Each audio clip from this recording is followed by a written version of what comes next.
Okay. Ready? Wonderful. Hello, Ruzeators. 1 second. I'm going to swap over in just a sec. I'm just getting a few things set up on the back end, and we'll be ready to rock.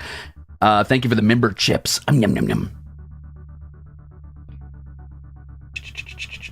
Okay, and...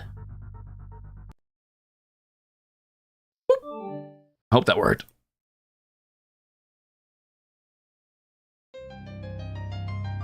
Ooh, that music's a little loud. That's all right. There we go. Hello, everybody. Hi, we're in. My name's Crimzon Rulez. I am Elysium's greatest monster hunter. I am, in fact, your least favorite idol, and I am here today with the lead head top baby girl himself, James Roach. What's up, gamers? Hi, James Roach. How's it going today? Hi, pretty good. I can't believe you called me baby girl before I was worried because, you know, all right, whatever. I don't even care anymore. I saw your tweet. This interview is over. I'm no, wait, it was a joke. It was a prank. It was I guess you could say it was a bit of a ruse. All right, sorry. all right. So hey, James Roach, you're the director of Homestuck. What's that entail? Tell us a little bit about yourself. Let's clear up a few things real fast, shall we? Yeah. Hi, everyone. My name is James. I hope that cleared everything up. I am the director of Homestuck, which means that everything that happens with Homestuck, I get to put my dirty little hands in. Currently. If you don't know, if you've been gone for a while, if you're just coming back now, we are currently working on the sequel to Homestuck, which comes after the epilogues to Homestuck, which is called Beyond Canon. I'm the current director and lead writer of that. It's good. You might be thinking, Homestuck 2024, there's a sequel? Yes, and it is pretty good. It rules. I love it. I don't own Homestuck. Andrew still owns Homestuck, but also Andrew's my close personal friend, and he's like, hey, do this for me. And I'm like, all right, Andrew. All right, Andrew. Shrug, I guess, if I gotta. I mean, that's whatever. What you want. Yeah. Sounds sick. Sounds like an incredible opportunity.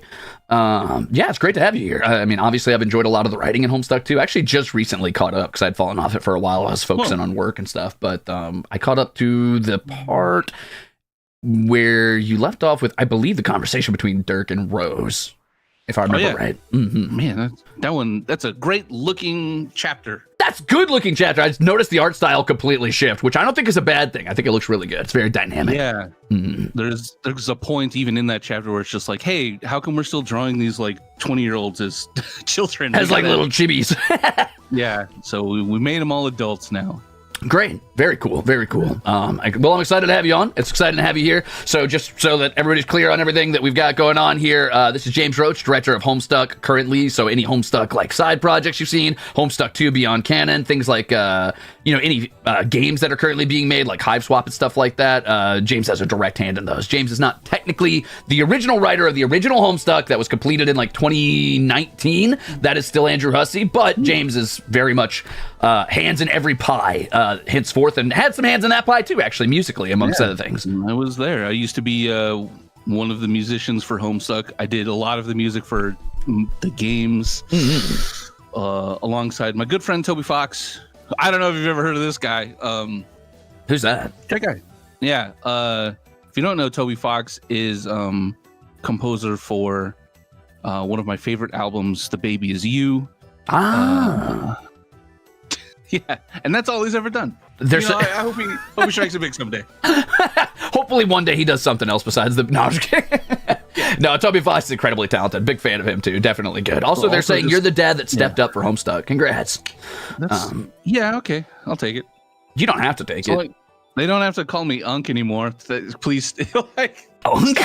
That sounds terrible. Oh, God. You got that Unk funk going on. What's that smell over there? What's going on? Cool. Well, I mean, I've got a couple questions lined up for you if you're willing to sit through a few of those for a little bit. No? Yeah, okay. All right, I'll freeball it instead. I'll make up questions for you. What is the square...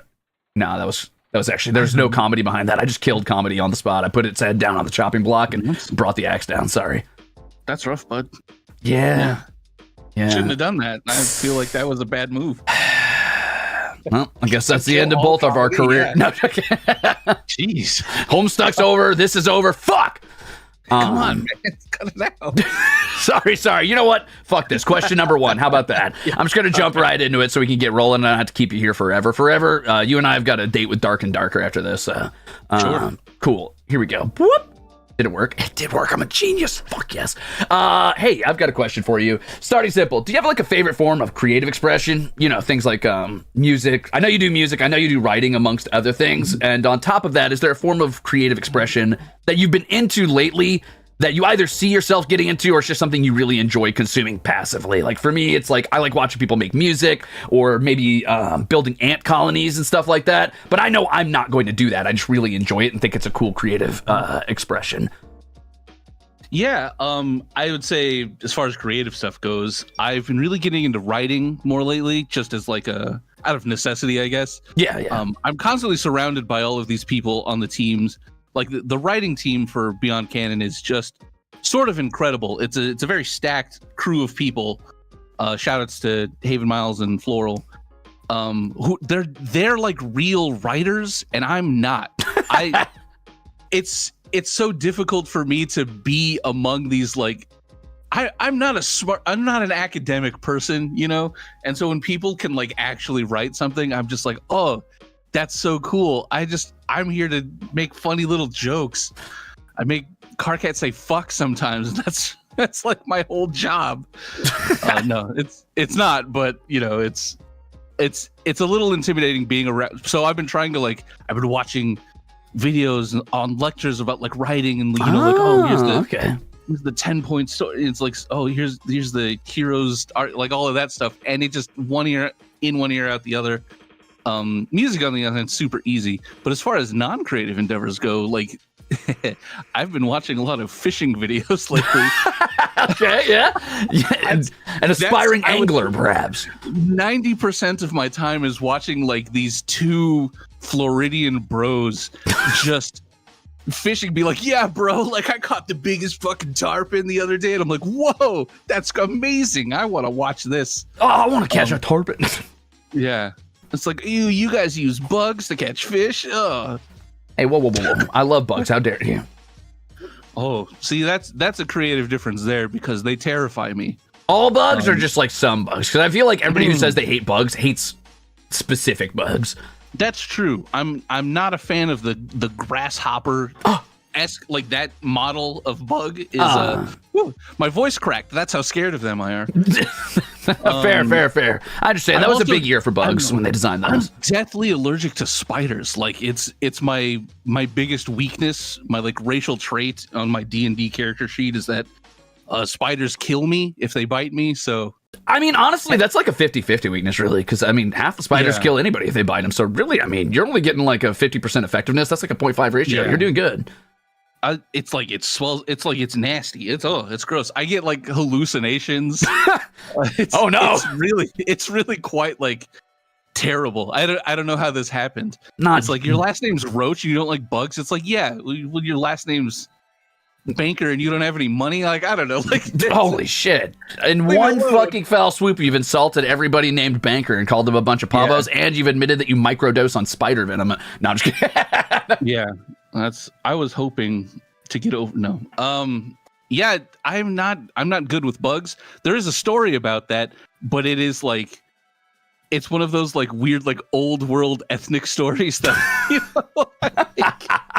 know, when I was young, and my grandfather, which is a good segue into the next question. Oh yeah, that is a good segue. Go for it. Hit me. Yeah, let's see. You're so smart. I researched this. Yeah. This is all part of my master plan, part of my design. Oh, your writing practice is coming across very well already.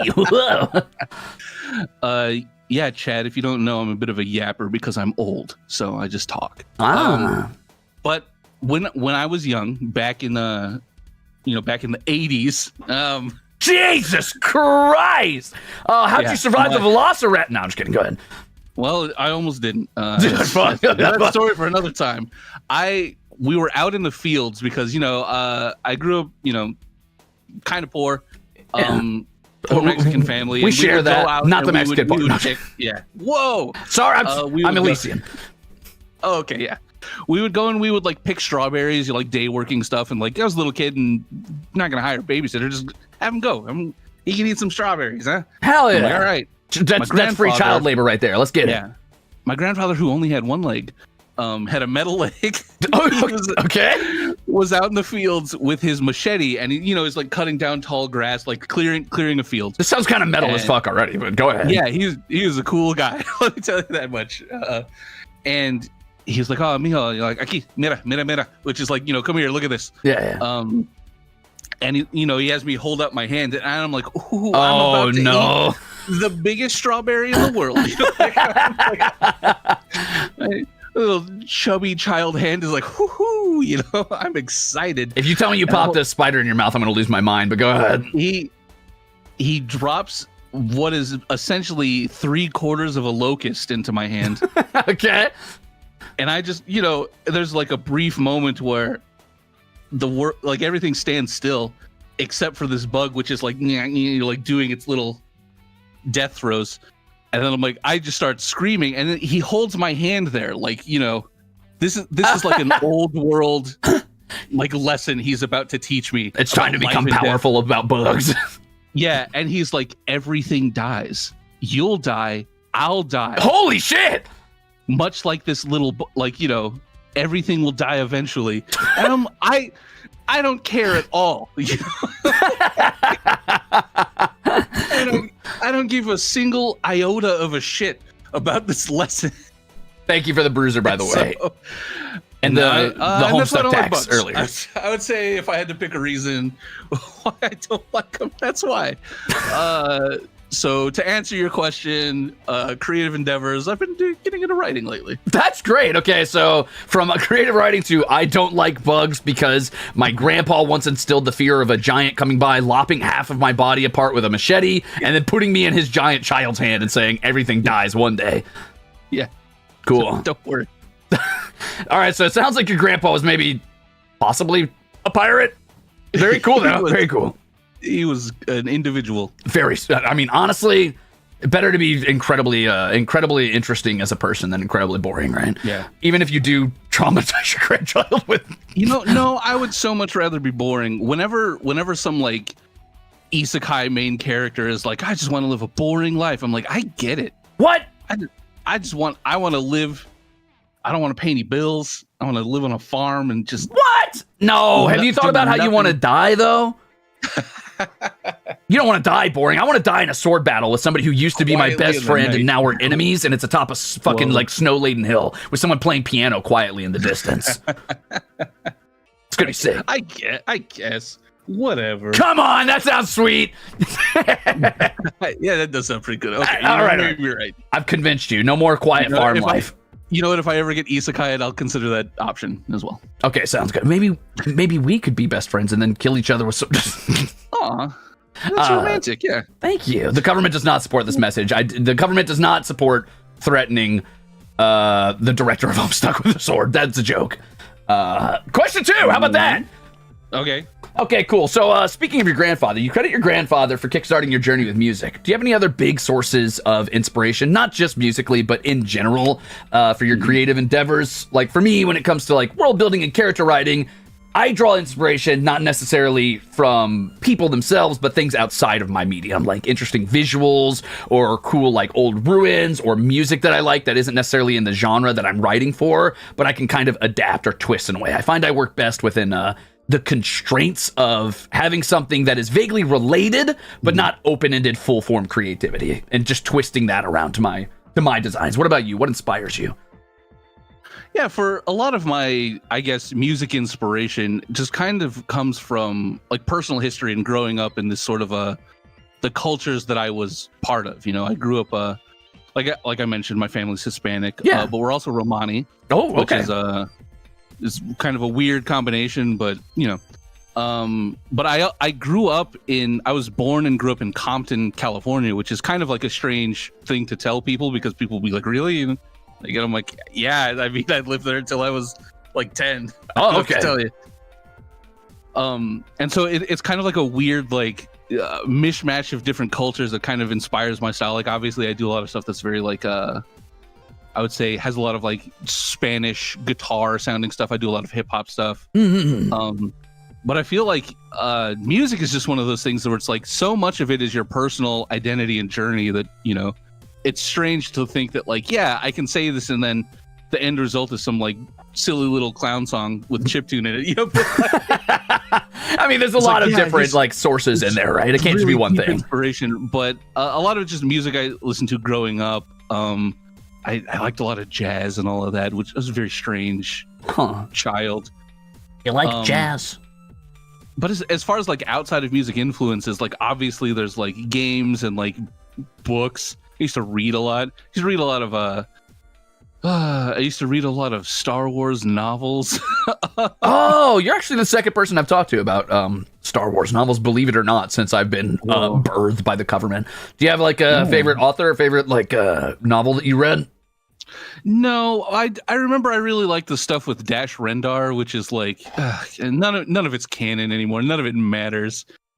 I got compared to, if you know anything about Star Wars chat, someone was like, "Oh, you're like the Dave Filoni of Homestuck," and I'm like, I don't know if I like that, but I'll take it. You know, like that's the guy that does like all of the shows now. Like Dave Filoni. He does like Clone Wars. He does like, you know, all of the CG shows, some of which are okay. I think he wrote like, I don't know. He's the guy that's not George Lucas that is kind of in charge of Star Wars creatively. Holy shit, you're talking about a real person. It sounded so much like a Star Wars character name. I was expecting it to be some sort of dude like in the show or something flying around on a spaceship, like, I don't know, throwing laser fucking swords at people or something. Yeah, Dave Filoni. That really does sound like I guess James Roach is. It kind of is. You definitely sound a little made up too. You sound like some sort of back alley like weapons vendor in a fantasy setting for sure. Yeah, it's definitely like a sleazebag name. Whoa! If I'm being perfectly honest, like it was my stepdad's name. Stepdad, a very normal individual. It's a really common name, it turns out. How does your stepdad have a metal leg? Be honest. No. Okay, cool. Unfortunately, he did have a really atrocious handlebar mustache at some point. It wasn't like on purpose. It was like bushy and, you know, just had that shape. Okay. I mean, so the piraticalness kind of runs in the family. No, I was kidding. He was a lumberjack. Oh, fuck yeah. So he was cool. You were holding out on me. You were taking all the primo fucking interesting bits about your family. You were trying to hold it back. You're like, no, I got to make this one seem normal. He was a fucking lumberjack? Like big old fucking flannel chops down trees with an axe guy? Yeah, he was a big old. He was like 7 feet tall. No, he wasn't 7 feet tall. He was 6'7". Jesus fuck. And he had this very you know. And he would exclusively call me boy, much like. Okay, so he's Kratos. Yeah, when that like, you know, when I saw gameplay clips of that, I was like, you're fucking kidding me. You shivered a little bit. The child in you was like, fuck, I better pull out those repressed memories from under the floorboard. Boy. Oh, that's what. Jeez. Dad? Yeah. Like, what? Papa? But yeah, you know, it's very funny. Mm-hmm. So I guess outside influences, I play a lot of games, I read a lot of books. Lately I've been trying to watch as many movies as I can. Really? Oh, okay. As part of my like endeavor to get better at writing, because a lot of movies are really bad. Okay, yeah, true. I've been watching a lot of like classic nostalgic movies and going like, this is what works and this is what doesn't. I see. You know, rubbing my shitty little hands together like a fly. The man raised my flies. I didn't tell you, my stepdad was a lumberjack. My grandpa was a pirate, but my dad was a fly. Yeah, he's a fly and a fresh turd. Beautiful. Yeah, so anyway, I just try and consume as much media as I can. A lot of my friends have made fun of me as like, I like read every manga that like every like terrible looking, like, you know, on whatever aggregate site. Okay. It's just like, I'm gonna read it, you know, like I've never seen this one before. Time to read 90 chapters of it. It was really bad. And they'll be like, why did you read that? I famously had never watched One Piece, but had read 100 chapters of Boruto. Oh, and okay. My good friend, who some of you may know, Sungwon Pros ED Cho was like, you'll read no, you're gonna read One Piece, and I'm like, okay, bud, and so I did, and I read it, and it was great, but I just will read whatever's in front of me because I love to read and look at funny pictures. So I guess that creative influence, it's like, I don't know how much impact that has, but that's what I do. Is I just consume everything I can. Honestly, I think that's a totally valid approach. I try to do the same thing as often as I can. Like in any moments of free time I have, I'm watching a new show, or I'm reading a book, or I'm playing. Yeah. I play a lot of games, honestly, that I think have interesting narrative or world building, because I like to do a lot of like tabletop RPG world building type of stuff. So taking inspiration from various I guess methods of storytelling, but also spins on like classic fantasy and stuff like that helps me kind of develop my own setting and understand what kind of works and what doesn't work, and where I could twist the levers, if that makes sense. Big fan of fantasy. I've been trying to watch TV shows that are good too. Also, on friends' recommendation, I'm excited about. What am I excited about? Well, I've seen a lot of shows. It's hard to remember, what did I like, because I'll just watch whatever my friends put on in the group chat. Just it's like, oh, we're gonna stream Righteous Gemstones today. It's like, okay, cool. And it's like, oh, this was really fun. I forgot what episode we're on. I don't even know what Righteous Gemstones is. It's a funny show. I recently watched I had never seen Uncut Gems before, and I just watched it maybe a week ago, and it's like, man, this movie ends like this. Cheese and rice. Cheese and rice. I don't know if I can say Jesus Christ, but go for it. The dad on Phineas and Ferb said cheese and rice one time, and it just stuck with me. You can say Jesus Christ, but I will let you know that I'm going to be immediately fired if they say that. So, that's. I'm sorry to hear that. I'm sorry to hear that. Yeah, it's okay. Jesus Christ, Jesus Christ, Jesus Christ. No, I'm just kidding. Please fire me. No. Say as many cusses as I can. I know all the curse words. Frick. Yeah. Cool. Well, I mean, that's pretty insightful. I mean, I think we have similar methods of inspiration in that we don't go to any one source so much as we try to consume in a wide variety and kind of distill that into whatever information we can glean. Because nothing really sticks with me. Like I can't walk away from I don't know. I've been watching Dungeon Meshi a lot lately, and I would never walk away and say, this is what I learned. It's just, I like the world building there and the vibes, and it's all vibes in my head, and I'll implement that in a subtle way, but it's not like I take this world building style or this specific thing, and I'll steal that. It's just, no, I like the way they interpret food and how important that is to the setting. Are you an anime only, or have you read Dungeon Meshi? I do not watch basically any anime or read any manga. I've been trying to get better about that, so watching Dungeon Meshi and recently actually Blue-Eyed Samurai on the recommendation from a friend is kind of my efforts to be like, do it Ruze, get in anime, you have to do it, you have to try. So I'm easing myself in with fantasy settings first, but I'm probably just going to try and broaden my horizons a bit after. So no, I've not read the manga. Oh, okay. Did you? Well, then never mind. It's fine. Oh, okay. You got spoilers. Ryoko Kui has if you guys if Chad, if you like Dungeon Meshi, they do, and you've read it, and you're like, oh, I wish there were more. You should read her precursor comic, which is just a bunch of one shots, and it's really good storytelling in a quick, efficient way. And I forget something about the mountain and the dragon. It's got a really long Japanese name, and unfortunately I don't speak Japanese at all. I'm trying, but I'm failing. I've tried. I can't even speak Spanish very well, so it's I think I just don't have the capacity to learn other languages. Some people are good at things, and some people are really dog shit at them. And so I'm gonna slam my head against it until I figured it out. I swear it. My favorite interpretation of hers is definitely the way she interprets orcs. I think that's super creative and super fun. Yeah, I love it a lot. But do you want next question? Sure. All right, let's hit it. What time am I at? Oh yeah, we're moving at an okay clip. This is fine, probably, maybe. Sorry if I keep you here for 4 hours. That's fine. Okay, cool. I'm not doing nothing. Perfect. That's what I like to hear. Well, you are doing something. You're here. I'm nothing to you now. This is the end of. Oh, wait. I see what you're doing. This is the arc where we start sword fighting, maybe. Yeah, or we're building up to it. It's a 10-point arc. I don't even remember if that's what it's called. I don't know what you just said to me, but I believe you. It's the hero's journey. Oh, I see.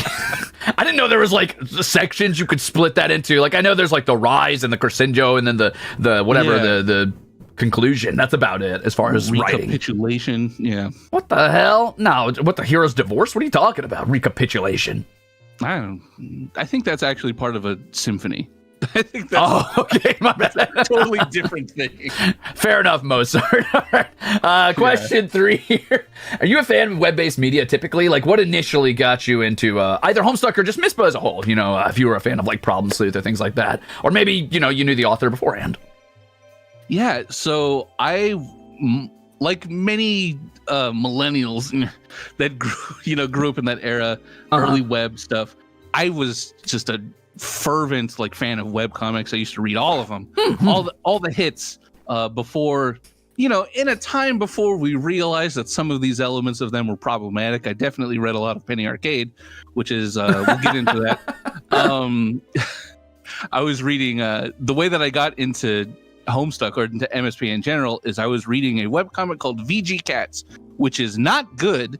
However, in the 2000s, you were reading whatever there was. Okay, I think I read Lackadaisy and Homestuck, and that's it for webcomics for me.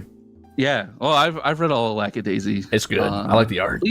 It's great because you can come back after like a year and there's been like 2 beautiful pages. So beautiful. It's like, wow, it's like for me, thank you. But it won't be done until I'm dead. I was reading stuff like Scary Go Round and like all these like dinosaur comics, VG Cats, just a whole bunch of stuff. Dominic Deegan, that's going to be a deep cut for somebody out there. Is going to be like, Jesus Christ, James, you really were reading everything. I had a webcomic back in the day that I will never. I used to want to be a webcomic artist. Well, you technically are right now. Oh shit! You did it. You did it. Oh, now hold on. I always forget. Yeah, I'm like a comics person now. Yeah. But I used to draw it too. I used to want to be. I was never very good at it, so it's okay. It's okay. I'm a shit artist too, but I still doodle once in a while for fun. It's not about skill level. It's about how much you get out of it. How much you enjoy it. So I saw a banner ad, which I don't even know if they have banner ads anymore. It's all pre-roll. What is that? Yeah, which a banner ad was like a little image on the side of a page that you would click on. And it would yeah, I've seen those. Yeah. So that's how you got to Homestuck, huh?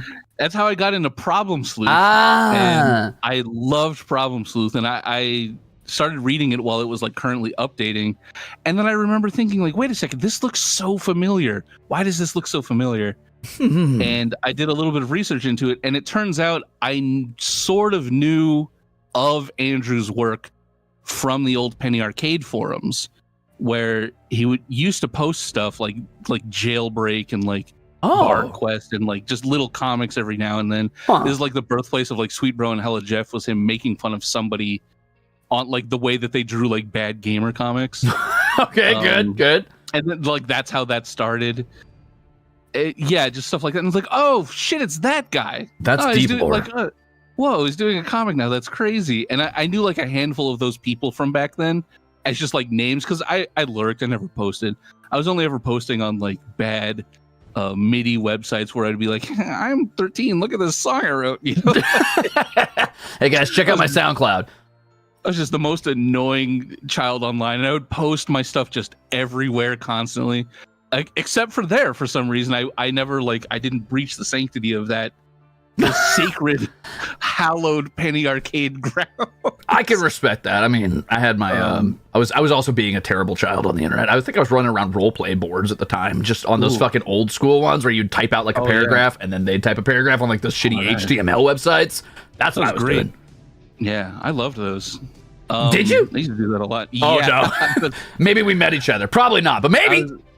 I ended up meeting, it's like people that I worked with later, it's like, oh, I think I knew you from was it vgmusic.com? And I'm like, yeah, I think we did know each other from that. I'm so sorry.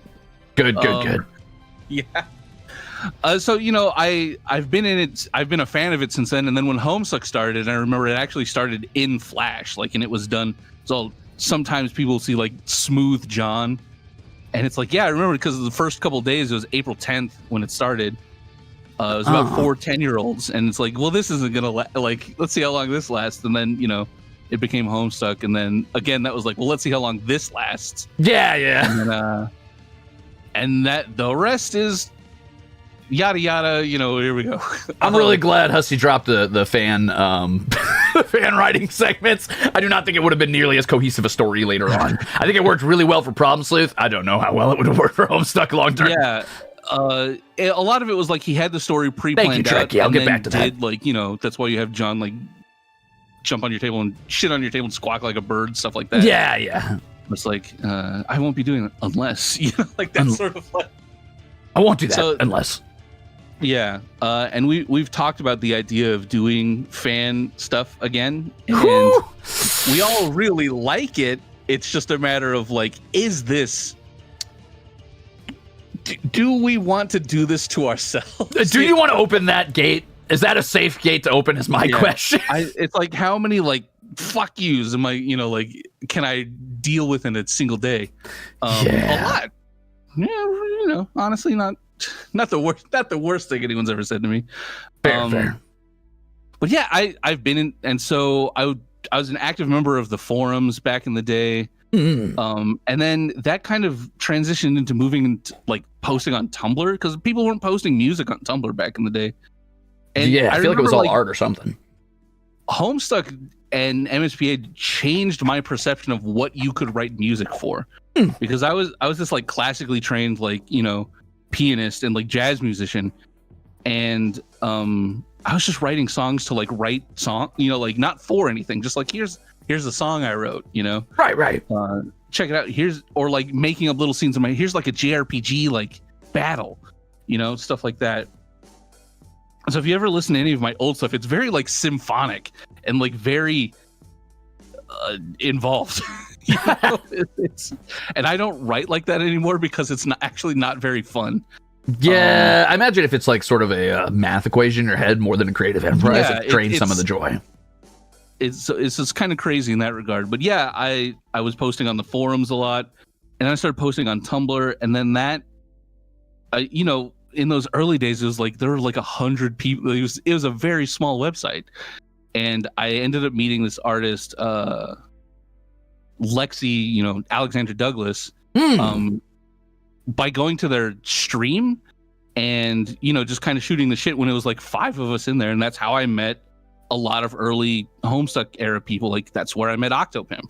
Yeah, because we were hanging out in the stream chat and be like, oh yeah, and like Lexi would draw something, and then Octo would be like, I'm gonna do like a funny little like voice for this, and I'm like, I could do like a song and we could make it into like a funny little like video thing. Yeah. And then it was just like kind of innocent, like doing stuff like that, and then that kind of turned into a whole thing for Octo for a while.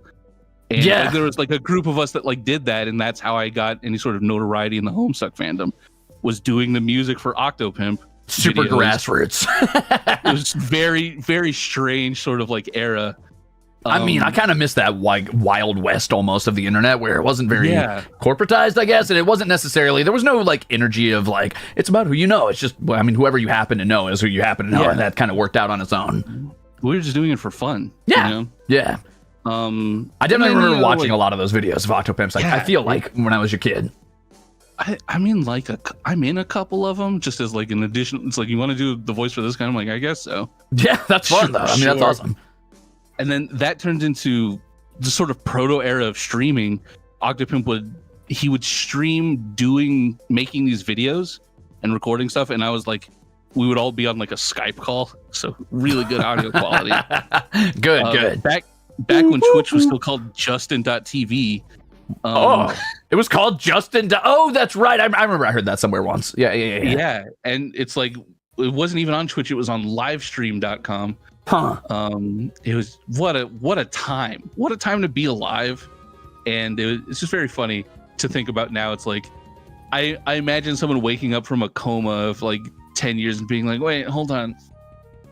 The Octopimp guy writes Homestuck now. Wait, the guy who did the music and the Octopimp, There's gonna be someone in your chat that is like, wait, you were the Octopimp guy? Yes. Yeah. I was so self-important on Tumblr. You may recognize me from some such hit posts as 435 Blaze It, Traffic Was Crazy, Uncontrollable Chip Frenzy, and just any number of these things. Sort of things. You know what's wild is you just unlocked a core memory. I do remember looking at your Tumblr post as a kid. I remember the name So Self-Important, and I'm like, wait, yes, that's right. That is who you are. I'm so sorry. Oh, it's okay. I didn't really like participate in the fandom super like aggressively or anything. I mean, I made a few like acquaintances here and there and friends and stuff, and I might have done the occasional really shitty casual cosplay in public that I should not have been doing. But for the most part, I kept to myself and just enjoyed the content on the I watched Octopimp's videos and I listened to Homestuck musicians and stuff, but it was mostly just in my own bubble, in my own lane. Chat's going crazy about 435 Blaze It. 435 Blaze It's good. Traffic Was Crazy. That's a crazy post because that was one of like 7 posts I made in a row about just being like, what if you were late to weed? You know, oh God. Comedy gold. That's the one that took off. Yeah, it was really, really stupid. No, that's pretty funny though. I mean, listen, some things are just immortalized because they deserve to be that way. Also, no, misinterpret. I don't think. Sorry, James Roach is not saying James Roach is Octopimp. James Roach was friends with Octopimp and made music for him and did voices in some of his videos. Hi, Altair, sit by. Thanks for the raid. Octopimp's a real guy that's still around. Like, he streams. I've watched this. I've talked to him in stream. He was on. He plays Guilty Gear. Yeah. He does the Axel. Yeah. He's super nice guy. No, he's a real prick. No, I'm just kidding. Ooh, I haven't hung out with him in person in maybe a couple years, maybe 4 years, pre-COVID. Yeah, I haven't hung out with him in person in the infinite amount of years that I am old. Yeah, there you go. Yeah. Yeah. I've never actually met him, but he seems cool, and I've talked to him loosely once in a while. He seems like a really down-to-earth guy. I feel like whenever I'm like, oh yeah, I hung out, I don't want to be like the person that name drops constantly, or it's like, oh yeah, the last time I hung out with Octopimp was at Prosy D's house, and all these famous voice actors were also there. Yeah, Matthew Mercer was running the campaign for us at the time. You know, it was cool. It was cool. I met so many people through playing board games with Sungwon, and I had no clue who they were because I'd never played Fire Emblem. Oh yeah. I was like, Erica, you seem very nice, and then I met Ray Chase, who apparently super famous guy, but I was just like, oh, this is the guy that I kicked his ass at fucking, like whatever game we were playing. Isn't it funny how to some people I feel like to a degree, that's kind of my relationship to the government. To some people, it's like this is this big deal where it's like it's this big thing, and I'm like, to me, you're a guy I just met. Sorry, but that's cool.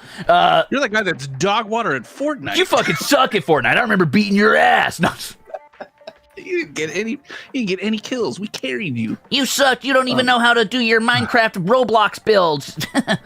I'm really bad at I didn't know you could be bad at Minecraft until I saw how good my friends are at Minecraft. I'm like, there's stuff to do. I make like a little house and I grow wheat and make bread. You're playing it right. You're doing it right. That's all you do. That's all I do. And I'm like, oh, you guys are going on a little spelunking adventure. Here's a bunch of bread. That's the right way to play, though. A lot of people do that where they're like, I'm just going to play this as fucking Animal Crossing. I'm chilling. You guys go kill things. You're like, James, do you want to come? And I'm like, nah, I want to make some bread. No, I'm good. I'm baking. So your class is baker. Okay. Yeah. I was going to say your class spec was like the baby girl of like light or something, but I mean, that's cool too. I've got 2 class.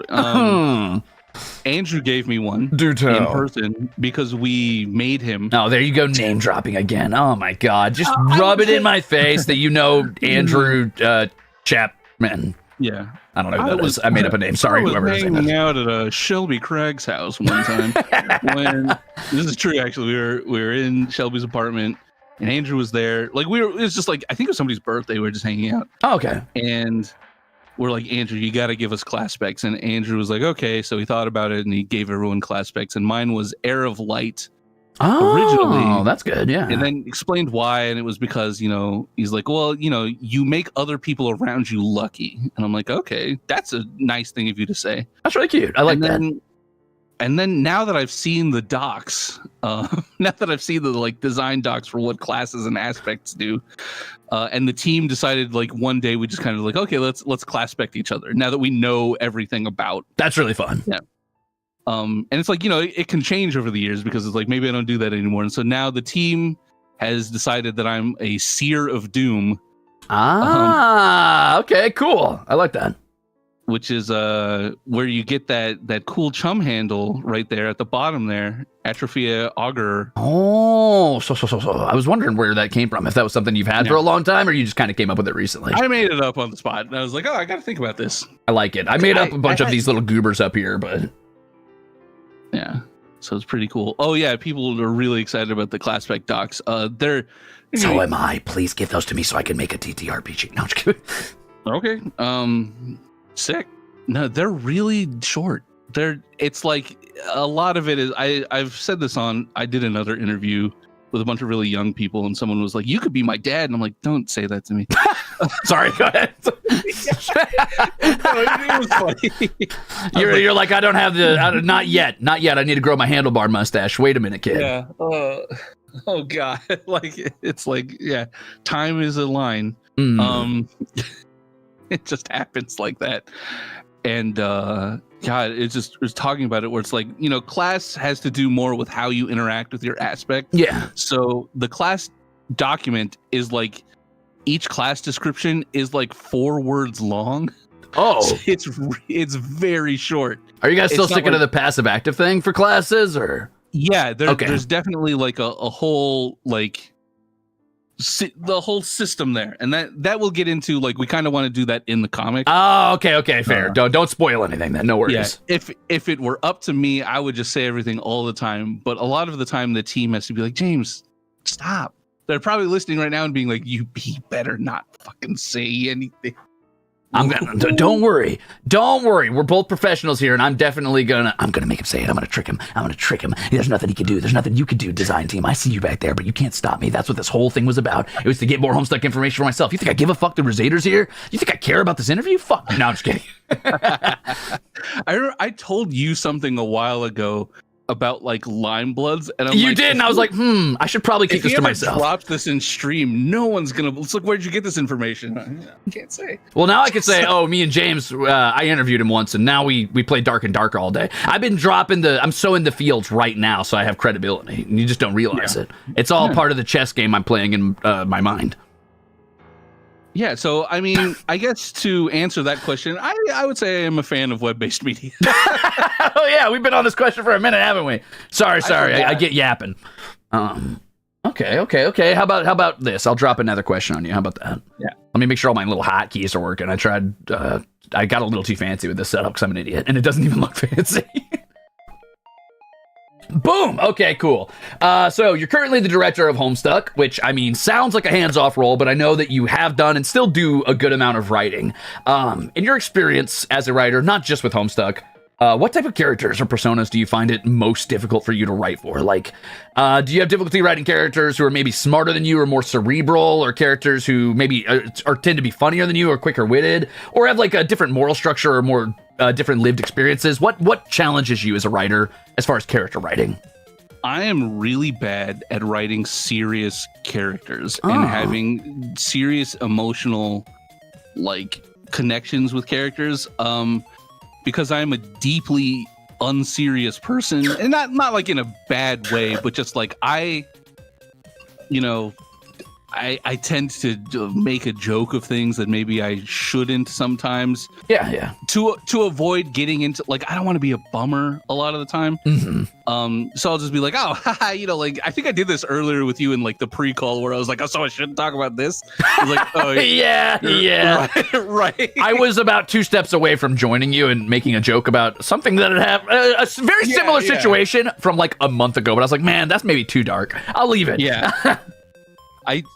My friends have made fun of me and being like, every story you tell turns sad. And I'm like, I don't think that's true. I think... Dude! Okay, go ahead. Sorry. Agreed. But go ahead. It's like, I think you just need to grow up. That's because we're Doom buddies. You got to laugh at it or you're going to cry. Yeah, the Doom moniker really sort of fit. And I'm like, yeah, okay. Like, listen, it is funny. It's just you got to have the right perspective. People are like, that's a really sad story, Yeah. or that's trauma, Ruze. I'm like, no, it's not. It's funny. it's like it might be, but this is how I'm dealing with it. But I feel like that sort of vulnerability in characters is often difficult for me to write in a way that feels natural, because a lot of the dialogue that I write, especially, it's very like banter. You know, it's like it's like to a detriment often, where it's like, well, these characters aren't talking about anything right now. They're just saying nonsense. It's like, oh, that's true. I got to reel it in. And fortunately, I'm on a team with people who like really like are good at that sort of thing. I'm always so impressed by it's like, wow, this is emotionally impacting. It's like, oh my god, you made this character who I previously did not like like very likable. That's crazy. Oh, okay. I say that a lot of my strengths in writing is like the tone of things, especially like the tone of Homestuck, knowing like how Homestuck tells jokes. The cadence of it is, I feel like I'm good at. But when it comes to particularly like emotional writing, I feel like I'm a little heavy-handed with it, because I make characters say what they're like, you know. They just outright say it without sort of like, I guess, guiding the audience toward it. Yeah, sad. It's like, well, let's get there. Well, let's get there organically. I wouldn't give yourself like, I wouldn't say. I think you're selling yourself a little short. I mean, assuming like, you wrote the Dave route for Pester Quest, right? I did. Yeah. Okay, well, that's like really good, I feel like, subtext, where he doesn't ever really outright say what he's feeling about something, but you could tell through the long-winded monologues and the constant avoidance tactics and trying to, like, guide the reader or main character away from what it is he's thinking about. What he's saying without saying it, in a way, right? Yeah, that was the first thing I ever wrote, like, ever. It's good. It's really good. Andrew was like, hey, you want to write Dave? And I'm like, I don't know, should I? And he's like, do it. And I'm like, oh, okay. It's like, okay. Do it, wimp, do it, sissy boy. And then you said, hey, Andrew, I don't know how to say this in any other way, but that makes me angry. Yeah, I feel angry and disturbed by this. I feel angry and I'm unsure if you're joking, and I don't like the tone we're taking right now. Can we please go back to long-winded meta? No. I'm really bad at the meta stuff too. Oh, I love the meta stuff, like, to be fair. Not a thing you want to admit. That's all right. That's what a team's for, right? I mean, you got to patch up each other's weaknesses. I would say it's less that I'm not good at it. It's just that I actually don't care about like sniffing my own farts about meta narrative. It's like, I don't feel like it. I don't care. You know, like I just want to. But you know, I guess saying I don't care is. So I care. Yeah. I'm sorry. It's okay to say you don't care a little bit. It's all right. Everyone's like, chat, clip that. Clip that. Clip that. He does. The director of Homestuck doesn't care about Homestuck. He's just doing whatever. He just does whatever he wants. He's just serving his own selfish ego. He just wants Homestuck to be about bisected locusts. Damn it. They so caught much of Homestuck, really, like the way to write Homestuck is just kind of do whatever you want. Yeah. Make it really, it's something that I, you know, in the original run of Homestuck 2, the reason that I was brought on is because it's like, oh, you're like a comedy writer. So I was like the flavor guy. Oh, you know, okay. So you wrote the banter, essentially, like what your strength was. It's so the first thing I wrote for Homestuck 2 in that initial run was the Dave and Aradia one. Right. Or Dave Bot, excuse me, it's a different guy. I was yeah, right, different guy technically. Wink. God, yeah, Ultimate Dave or whatever he thinks he is. Yeah, Dave Bot and Aradia, and I really like that segment, by the way. That's what made me want to get back into reading Homestuck 2. We're affectionately calling Al now, which I love, because we've been calling we gotta stop like alt exclamation point Callie is like it's so much to type out. Also, it associates like one with being the true Callie and the other being like a different one, which is the difficulty in writing two universes with technically the same characters with incredibly different experiences and personalities. There's some characters where there's currently like 3 or 4 of them, and we're like, okay, we got to figure this out. the roadmap, like so much of it was just like, where is each character right now? Like, and just going down the list, like, where's this character? Where's Nepeta dead? Oh, where's Nepeta? Still not relevant. Don't worry. We don't have to worry about her. Later, baby. Somebody thing cried in about- chat just now. yeah. I guarantee it. Somebody's typing like, no, make her relevant. The thing about that is like 90% of the DMs that I get are like, can you bring back so-and-so? And it's like, I would love to, probably not. I'm sorry. Damara's never coming back. Can I send you a DM? Can you please kill off Riska again? No, No. no! Riska is one of those divisive characters that I love for a lot of the reasons that people hate the character. Yeah. And you know, I've said this about a million times, and there's always this discourse about, oh, Vriska didn't do anything wrong. She did, and that's what makes her interesting. Exactly. She is a not- bad person, but that makes her interesting. Yeah. Well, you know, bad person's subjective, but she's done a lot of bad stuff. Good character, and you know, and there's like a case can be made for almost every. That's the thing is like I came into this having my own biases, not liking whatever character. I like them all now. Now that it's like my third eye's been opened, and it's like, oh, Do you like all of them? Unfortunately a little bit. I mean, I don't really like. I don't Come like on. Cronus. Nobody likes Cronus. I'm kidding. Actually, No, Cronus was weirdly there- popular. That was a weird There's one. there's a holdout for like a lot of Cronus fans out there. There's fans of every character, and that's something that I've had to think about while writing it. I guess kind of onto the point of like characters to write and having difficulties with all of that, where it's like a difficulty for me is remembering that there is somebody out there that cares about this character. Not and we Zebra. kinda have- Everybody hates Zebra. No, there's No! I buddy. don't believe it. All right. You know what? Fucking death penalty to the people who likes it. No, I'm just kidding. There's an overseas artist that is just obsessed with him. God damn it. Fuck. Yeah, I see it sometimes. I'm like, this art is so much better than this character deserves. That's what But it's like, but it's kind of like that where it's like I came into this not liking. I remember I explicitly disliked Jake. I disliked. Yeah, I could see that. I disliked Tavros, but now I love Jake, and I especially love Tavros now that I feel like I've unlocked the key to understanding this poor character. What's funny is I liked Tavros originally. I've learned more about him, and now I dislike him quite a bit as a person. I think he's a well-written character, but I'm like, I would absolutely fucking hate this creature if I had to talk to him. The funniest thing about Tavros is like you go beyond like fandom, like woobification, you know, like the baby girling of Tavros Nitrum, and at his core, he's insane. He's And kind of a just dick. He says things in the most insane way I possible. know. And it's actually so fun and so funny to write for. Yeah. In any like just even like two throwaway lines from this character that's like not, you know, it's like a sprite, you know, like where it's just so he says things so just convoluted to say it's great. And I relate with that as someone who has a stutter. So I see. I say things 17 ways before I get out what I'm trying to say. I feel like I do that in an effort to like get ahead of misinterpretation, right? Like I feel like I have to pad everything with like a million words to make sure that my message is communicated exactly how it is meant to be received. It's like Tavros will say something like, you know, I need to go over there. And it's like, not to be the kind of person that would say that maybe I need to like, you know, I don't want to interrupt. And, you know, like, it's just, just get to the point. Just please say what you wanted to say. He's the type of person who will ask you, can I ask you a question? And then like leave it for like hours and wait for the anxiety to build. It's like, please, yes. Just ask your fucking, you asked me a question. Now ask it. Do you find yourself being the kind of person that is open to the possibility of being asked a question in the near future, like stuff like that? That's how he talks. I am that person, motherfucker. Now ask. And then, unfortunately, this is my problem with Tavros. He would then follow up with, are you currently engaged in a relationship that is platonic and or flushed in any? I'm like, dude, just first of all, you little creep, you don't know me like that. Second of all, just say it.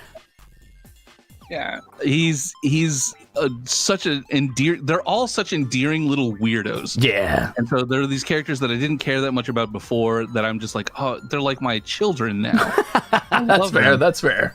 And so there's like I have to treat them with the respect of somebody that like loves this character, as opposed to just being like, oh, you know, I feel like the design philosophy, the writing philosophy of the epilogues, I think very transparently is meant like as a sort of meta narrative like thing, which again, I don't hate that. I think meta narratives are interesting. Homestuck gave me a huge part of my palette, my taste for stories. I'm a huge sucker for like time shenanigans and meta narratives now, and things that address the meta. I like it. I'm like, sometimes I'm like, sometimes you just call it what it is.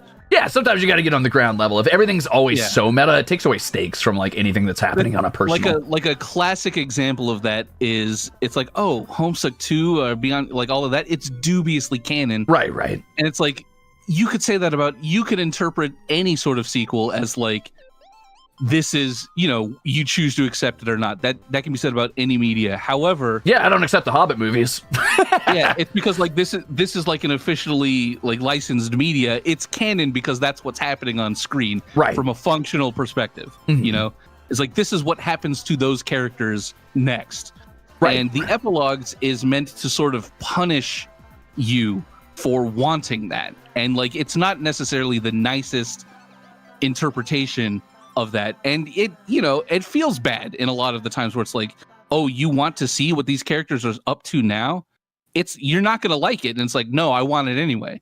And it's like, and I don't necessarily like love that, as someone who like loved the series. I like the epilogues were like, some of this is so painful to get through, and I get what was happening with it, and I get the sort of the meta narrative like idea that like, hey, this is gonna be rough, so strap in. And then Homestuck 2 then tries to sort of like build on that, and I will say like the early Homestuck 2 stuff, it's like it has difficulty kind of finding that ground, because there was still this kind of attitude of like, how dare you for liking this. And not always, but it's like when there needed to be a break. This is before you took over, right? Yeah. I mean, I was still there though. Like I remember even kind of buying into that. And for my part in that, like I've apologized kind of back and forth. Like we shouldn't, like, I'm sorry.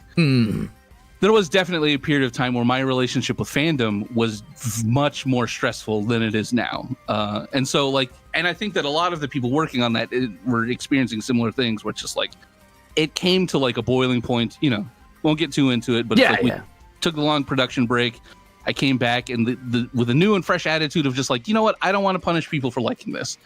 And not to say that like that's explicitly what was happening, but it's just like, I don't want it to feel like that at all. I would say that like, rather than punishing, there was like, from the outside perspective, for someone who was just reading it, it felt like there was a bit of not an antagonistic air so much as like a, almost like a pulling teeth air. Like, yes, I'm gonna write this, but it's not gonna be happy. It's not gonna be like this fucking like happily ever after setting. I would say it does antagonize the audience a little bit, and it's like, okay, we're past that. We can stop antagonizing the audience and let's nurture them a little bit. Let's be nice to them. Which I think is fair, because as a writer, you don't want to write something that you're angry about writing. You don't want to write something that you don't have passion for. Otherwise, it's never going to be a fulfilling project for yourself either. I think it's unfair to say that there wasn't respect for the characters, because I think there's a deep respect for the characters.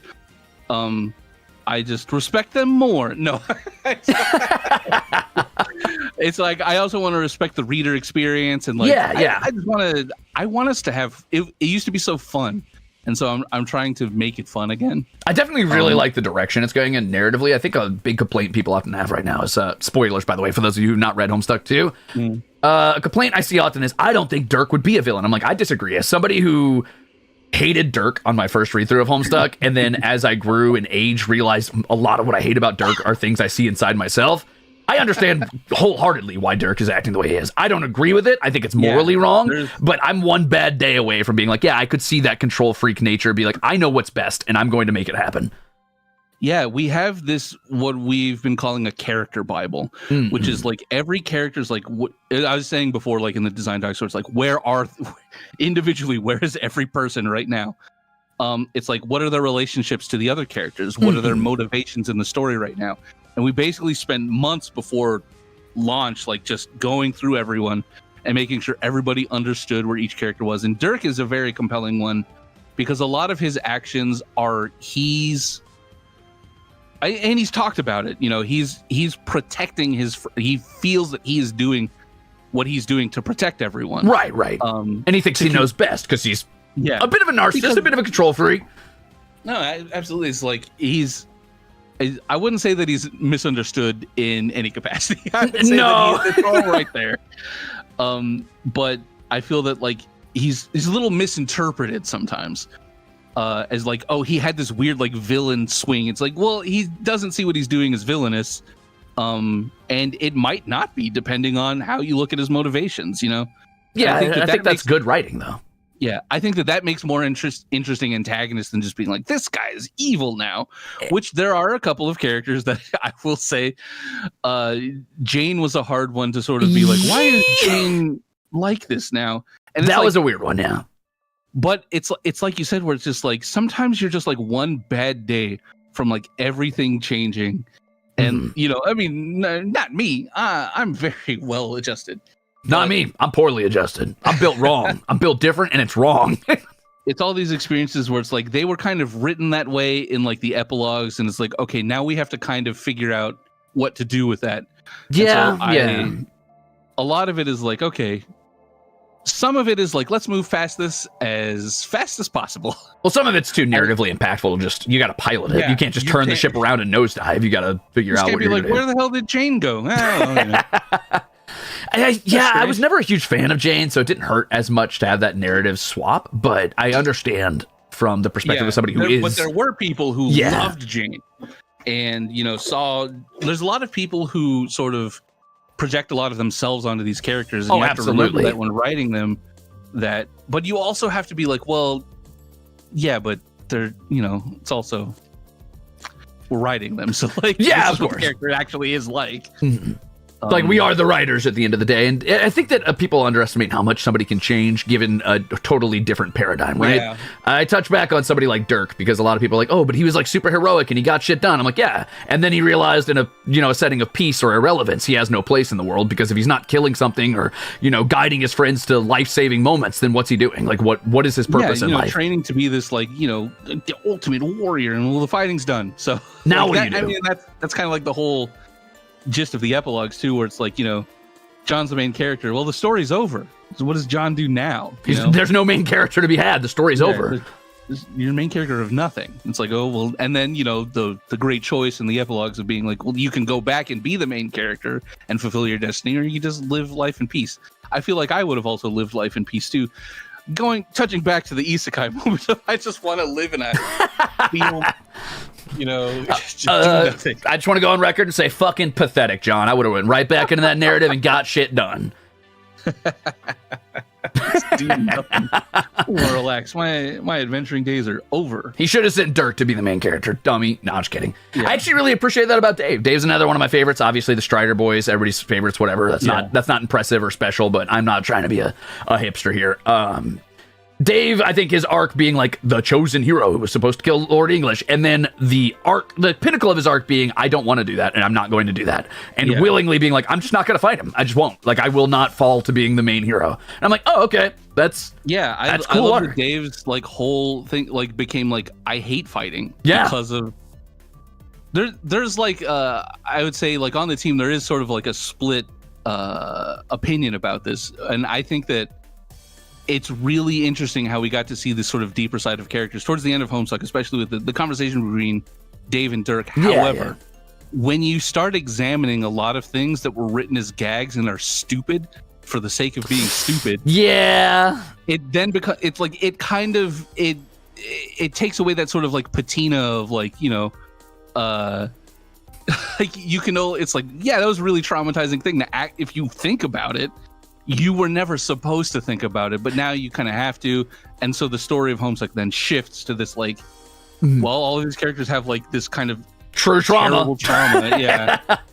Which is tough. That's a hard pivot to make, because I don't think that, like, it obviously I'm not on the inside, but when Andrew Hussey was writing the original Homestuck, you know, start or whatever, I very much feel like Dave's arc and John's arc and everybody's arc was inspired with like this sort of fucking problem sleuth, slapstick, goofy comedy situation. Like, the swords in the fridge wasn't a I'm tormented and I don't have food. It was a haha, that's goofy because his brother's a fucking starch shirt mall ninja loser. My brother doesn't feed me and then beats me up every day. Is like, yeah, I get. you know what? That does suck. That's actually quite. It's like when you show these characters have feelings, all of a sudden, it's like, oh yeah, that sucks. But it's it also is like that's very compelling. It is compelling. I really like that direction, but it's scary because you lose the tonality. You lose the ability to make those jokes. Suddenly, that tone from the beginning is like, well, that's actually kind of like problematic that all these characters did this, and it's like, it is. You're right. But I think that's a strength of Homestuck. I think that's something that can never be replicated. That growth and that sort of realization is part of the story. Yeah. It grew with the audience, and I think that's really impressive. I think a lot of people don't necessarily take that into consideration because of, and this is a strange phenomena that I've noticed with people who read it now, like who are reading it for the first time. Okay. As like an archival read, they're getting it all at once. It didn't take 7 years to get to that point. Exactly. It took them 4 days, and so they're seeing it back to back as opposed to like very slowly unfolding. Yeah. Well, I feel like it's interesting. It's weird because they also have all this preamble and all this pre-prep of people warning them or telling them about like, oh, just try to stomach this stuff. And obviously like societal expectations of what is like appropriate and what's not appropriate has changed. So specifically looking at somebody like Bro and Dave and their relationship. If you go in reading that now, yes, that's going to be pretty dark or pretty weird or like that's fucked up. But like I remember when I read that as a kid, I very much projected that relationship between me and my older sister. I was like, oh yeah, that's just like how my older sister treats me. This makes sense. This is funny. This is goofy. And then, as I matured and I got older and I read more of Homestuck and stuff. I read the Dirk and Dave arc and I was like, that's kind of goofy. I don't know why this is suddenly like a problem for him. It was just silly. But now even further into my life, I'm like, oh yeah, maybe I shared some of those problems with my siblings in retrospect. Maybe that wasn't okay and it wasn't as silly as I thought it was. It's interesting how it goes in cycles like that. Yeah. There's so much in the beginning of Homestuck where it's like Dave being like staunchly homophobic, and sort like saying things that it's like you couldn't get away with saying that. But then like me, like as an adult being like, I feel like I've loved too many men in my life to not be able to call something a little gay, So fair. It's like, fair. oh yeah, it's like I see. Like I've earned that right. So like occasionally, like during Pride Month, James Roach, are you serious? You know what? Clip it. No, I'm just kidding. Oh no, not again. No.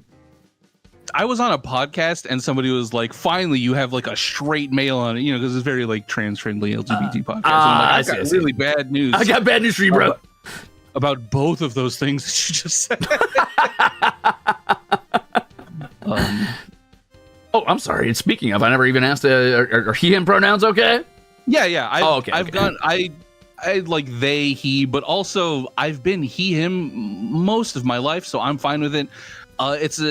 It's a thing where I've talked about it a handful of times on my own stream, where I feel that for a lot of younger people, the sense of community that you get by having a very strong gender identity and like being able to say that you're part of this community is like, it's so important when you're younger and you don't have that. But I have such a like valuable and like supportive network of people in my life that I love and love me in return. And like, I can sort of be a little, it is my privilege, I would say, to be a little like, I don't really identify as like strictly male, non-binary. That, but it's like the label is less important to me than my level of comfort. So yeah, I've kind of been in the same boat where I've spent a lot of my life, especially when my hair was much longer, being mistaken for like pronouns really just haven't really ever had much relevance to me. And again, that is a privilege thing because obviously I am in a situation where I don't have to care that much. Person, it is easy for me to say, like, oh, it doesn't matter to me because I don't face the same difficulties and oppression that people who aren't as lucky as me do. Yeah. And so it is kind of, he's like, I don't care about my, but it's like, I do identify as non-binary. Okay, cool. But again, he is fine because it's like, I've gone that my entire life. It's okay. I mean, this is very dismissive of me, and I don't mean it in a dismissive way when I say that I really don't care what pronouns people use for me. It's never bothered me when people are like, excuse me, ma'am, from behind or whatever, and I turn around, I'm like, oh, hey, and they're like, oh, I'm sorry. I'm like, no, it's fine. I don't care. Like, that happens so often, it genuinely doesn't bother me. For the most part, it's just like, okay, whatever you want to call me, whatever you're comfortable with. Yeah. I have seen people like correct other people on my behalf, and I'm like, oh, you don't get to do that. Don't worry about it. Yeah, it's like... If it was something I was uncomfortable about, I'd stand my ground, but I just... Yeah, I would say something. Whatever's easier for that person. Okay, cool. Good to know. You already answered question 5 on accident, because we got talking about how your relationship has changed with Homestuck over time and the characters in Homestuck. So why don't we jump over to 6, huh? Okay. Ote. Oh, shit, we've already been an hour and 15 minutes. We really are the yap masters. Fuck. Yeah. I told you, I'll stay as long as you need me to. Like, all right, here's a little bit more of a meta question. How about that? I cleared my evening for this. So yes! Fuck yes! If SBurB had to be translated to a medium of some sort, what, if any, do you think would suit it best? And when I say SBurB, I mean the game system SBurB. Personally, I've always thought it was too complex to work as anything other than a very loose TTRPG with a rule set that allows for very modular but non-specific alchemy and class spec moves that are probably super customizable based on like an individual basis, that the rules themselves set out more the numbers than the flavor. But have you or your team ever discussed what would suit SBurB as a medium? I feel like I agree with sort of like a very loose tabletop RPG setting would be phenomenal. I know there's a couple people who've done it, and the obvious one is like, oh, it should be a game, but it's like that would be impossible to. Yeah, you can program in everything you need for alchemy, right? I know that there's a fan project called Genesis Project, which is I messed around with it. It's fun. It's cute. It's crazy how much they've managed to like do in something like that. But it's thank you, Mordred. This would, it's the system that it works with it's magic, like, so it just does what it needs to do. I like this idea of like Skya and Skyan technology being this like living thing. Maybe not living like in the traditional sense, but sort of like it's like an entity in and of itself. Right. And that's how I've always kind of considered it.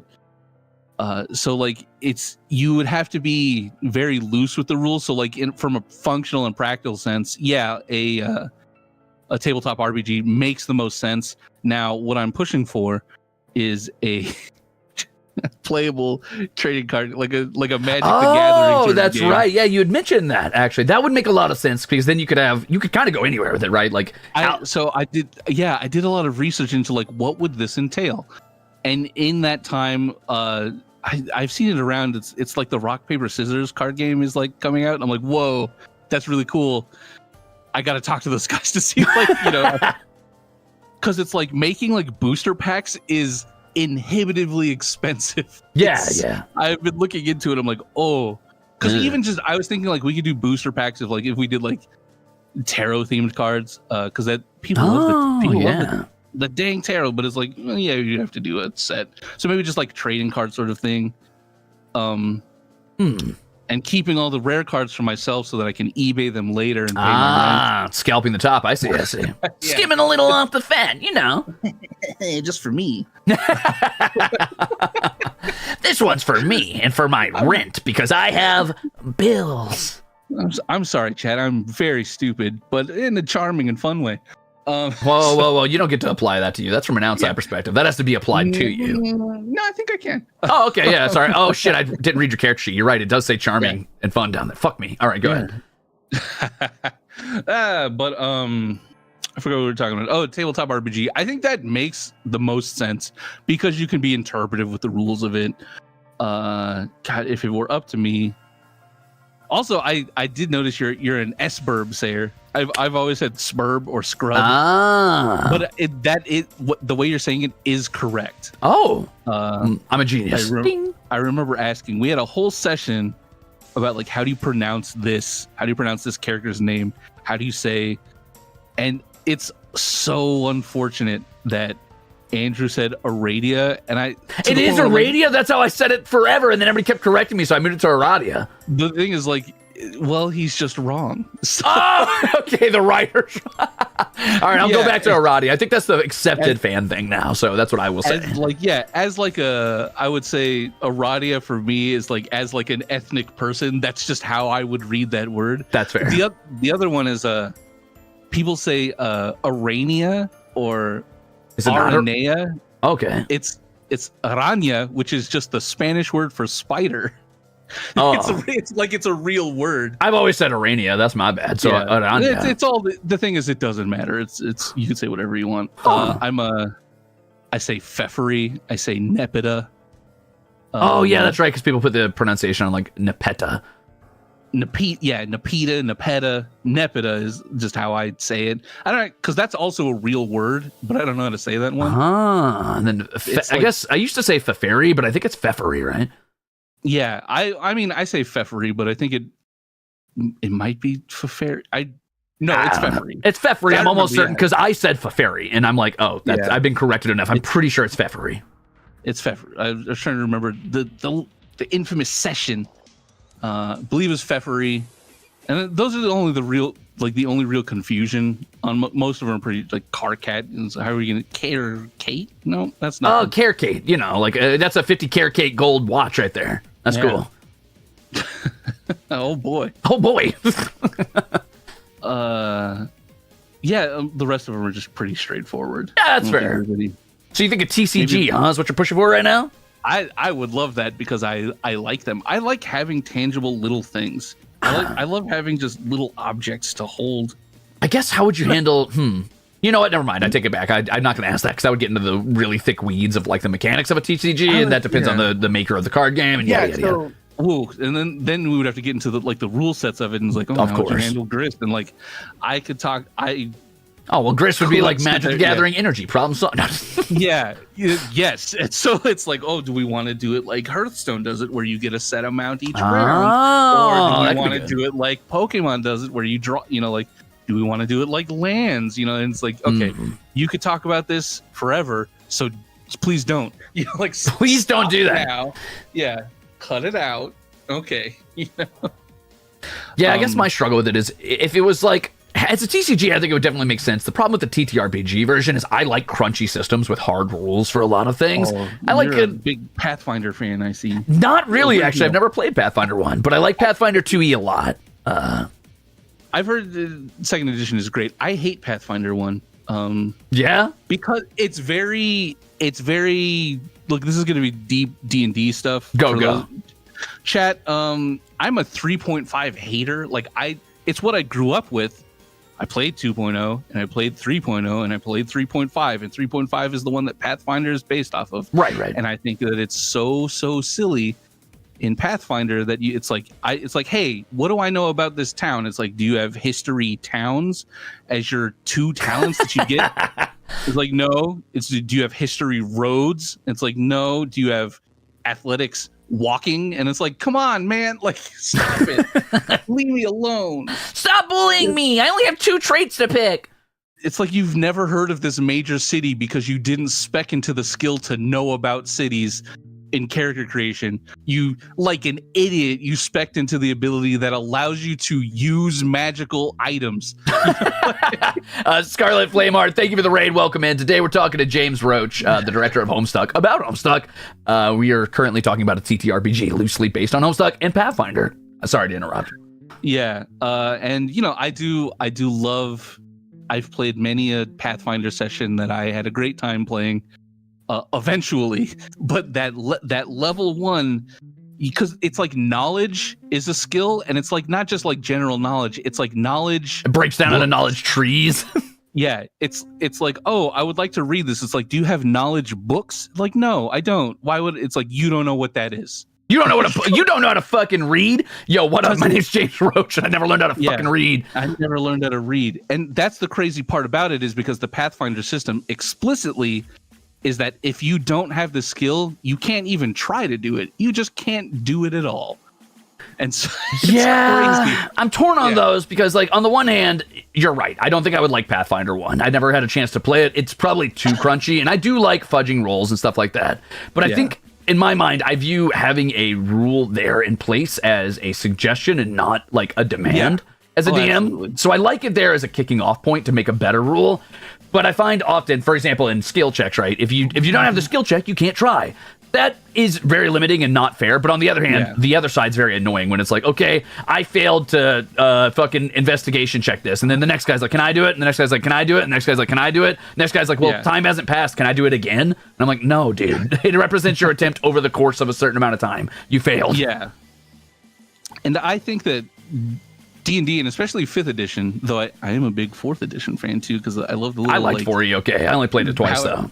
It's got my favorite class in it. It's got like a funny little system for abilities. Is it like the Battlemaster guy? The whatever? Yeah, I knew it. The Warlord? Yeah, Warlord. Yeah. It's a cool class. I like it. Because you just move other people. It's very cool. And anyway, so 5th edition, I think, is their rule of just like, if it feels good, do it.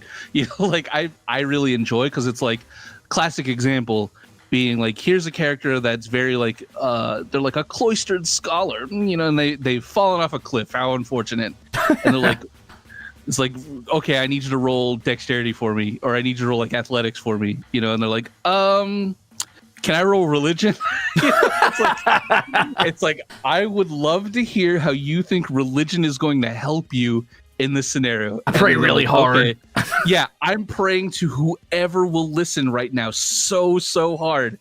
And it's like, okay, you know, like, yeah, cool. And, you know, it's like, you know, you rolled a 15. Okay, a local deity stops time and tells you that, like, they will save you from this surely perilous fall if you do them one favor. Exactly, you know? But that sets up another quest hook. That's genius. That's a good way to take what seems goofy and tie it in. You know, as like a DM, like that's the kind of stuff that I'm doing this all. It's like, yeah.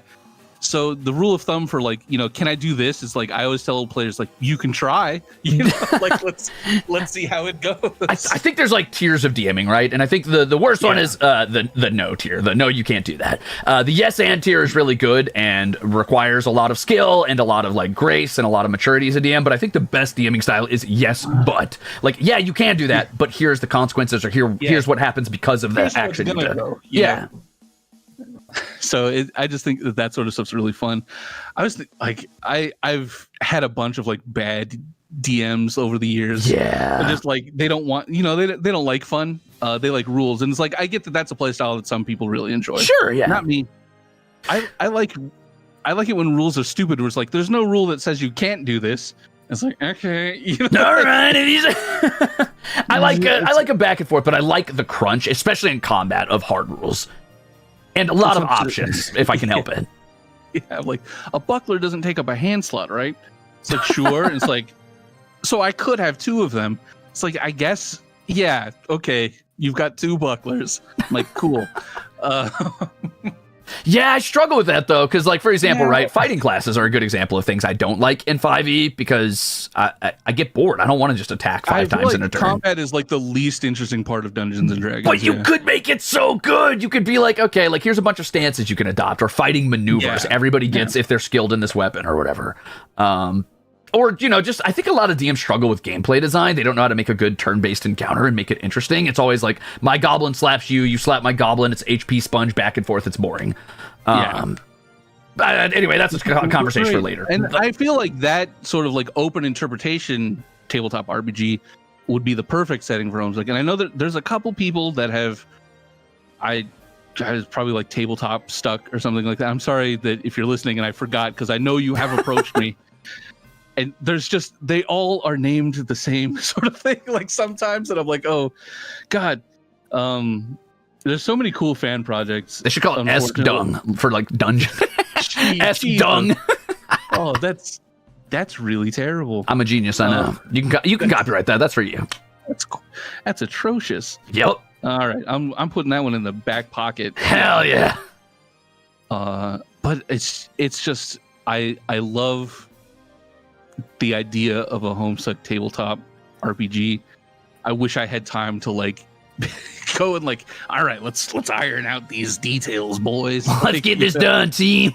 Today we're putting Homestuck 2 on hold. We're gonna work on this. Yeah, we're switching all energy to the Homestuck gotcha. S-Dung. Which, yeah, I I've talked about the Homestuck gotcha a million times. It is my fever dream. It's my like white whale, you know? Yeah. For those of you that don't know, that's a reference to classic literature, Moby Dick. It's like my Yeah, that was written by Sophocles. It was good. Yeah. It's about nope. Okay. Maybe we don't make that joke. I know where you were going with that. We're not making that joke. Anyway, it is not about a massive dick in the ocean. We promise. It's not about whale penises. Completely. No. So that's my like. I've been trying to get a Homestuck. Like, you know, we put together a proposal like way like years ago, and we're like, hey, this makes itself. This is easy. It's money, already baby. cooking itself. It's ready to go. You know, just make a good game out of it. Boom. Characters already have multiple outfits. This is like we're just printing. Are you allergic to profits? This stream sponsored by Raid Homestuck Legends. Oh my god. Raid, if you're listening, hit me up. Hit me up. Put Dave Schreider in Raid. Fortnite? You guys, come on. Fortnite would be perfect. Come on, the art styles are. It wrote itself. Fortnite, get in here. I can't actually. I'm not supposed to do that. That's soliciting, I guess. In a way, I'm joking. In Minecraft. He didn't mean that. I didn't mean that. It was just a prank, bro. It was a prank. But no, I'm like, God, why are we sitting on this? Like we could have it all, baby. Yeah. But the gotcha game it's like it started as kind of a joke, and then I got really serious about it. We put together a proposal, and this was at a time where there was like proper company and protocols for this sort of thing, and it was just one of those which is not like, the case now. Yeah, it's like this would take so much like initial like investment money, because like those things don't just happen. You know, it's like there's manpower, there's like servers, there's you know, having to make everything, and it's like let alone designing the actual gameplay of it. So it's one of those things where it's like that's my fever dream. One day, you know, do it now. One day, do it right now. I'll call now. Yeah, just call Jimmy Gotcha and tell him, hey man, I got an idea for you. Whoa, hey, the song Bustin' Makes Me Feel Good just came on. Hold on, wait a minute. Wow. I can't use that as technically copyrighted, even though it's pretty good. Oh my God. It's still on the Homestuck soundtrack, all right? Leave me alone. You know what? That's a great opportunity to jump into the next one. Question 7 here. I have to say that Homestuck's the world's best written isekai. However, I tend to conditionally warn people that, you know, some things have aged poorly in some regards, like all media does over time, and you got to take it with a grain of salt. And personally, I like Homestuck for its blemishes, because I think perfect characters are boring and have nowhere to go. But on the note of the original Homestuck, if you had to distill the message, the overarching message, in one short summary, what would it be for you? Obviously, from like your vaguely outside perspective, since you didn't write it, but you were there alongside it. I grew up with it. If you count being in my 20s when it came out, I still think that's a lot of growing up to do in your 20s. It's like I was the target demographic when it came out. Was like I didn't grow up till like my fucking 130s, 150s. Just kidding. I'm hoping to make it there one day. Honestly, yeah, I'm like 2,586. Oh, cool. Joking. Wow. You don't look a day older than 2,584. Oh yeah, you think I look that old? That's fucked up and evil of you. No, I'm just kidding. Oh man. Oh, beans. No, I'm not kidding. It hurts. It hurts a lot, James. Take it back. I'm sorry. Jeez Louise. I've got a really fragile ego. I need to be validated at every turn, or else. I get that. I always considered myself like, I'm like a stoic bastion of masculinity. Yeah. Not at all. I'm one of the most fragile people I've ever met. I think I have a breaking point, right? I've got like a little trapdoor fallout point where I'm pretty fragile until someone's like genuinely a dick and I recognize they're like actively trying to be. Then that trapdoor breaks and I have like the most stoicism that ever existed, and I will lay them low with words so vitriolic it would make fucking Satan blush. What I'm saying is, please be nice to me, everyone.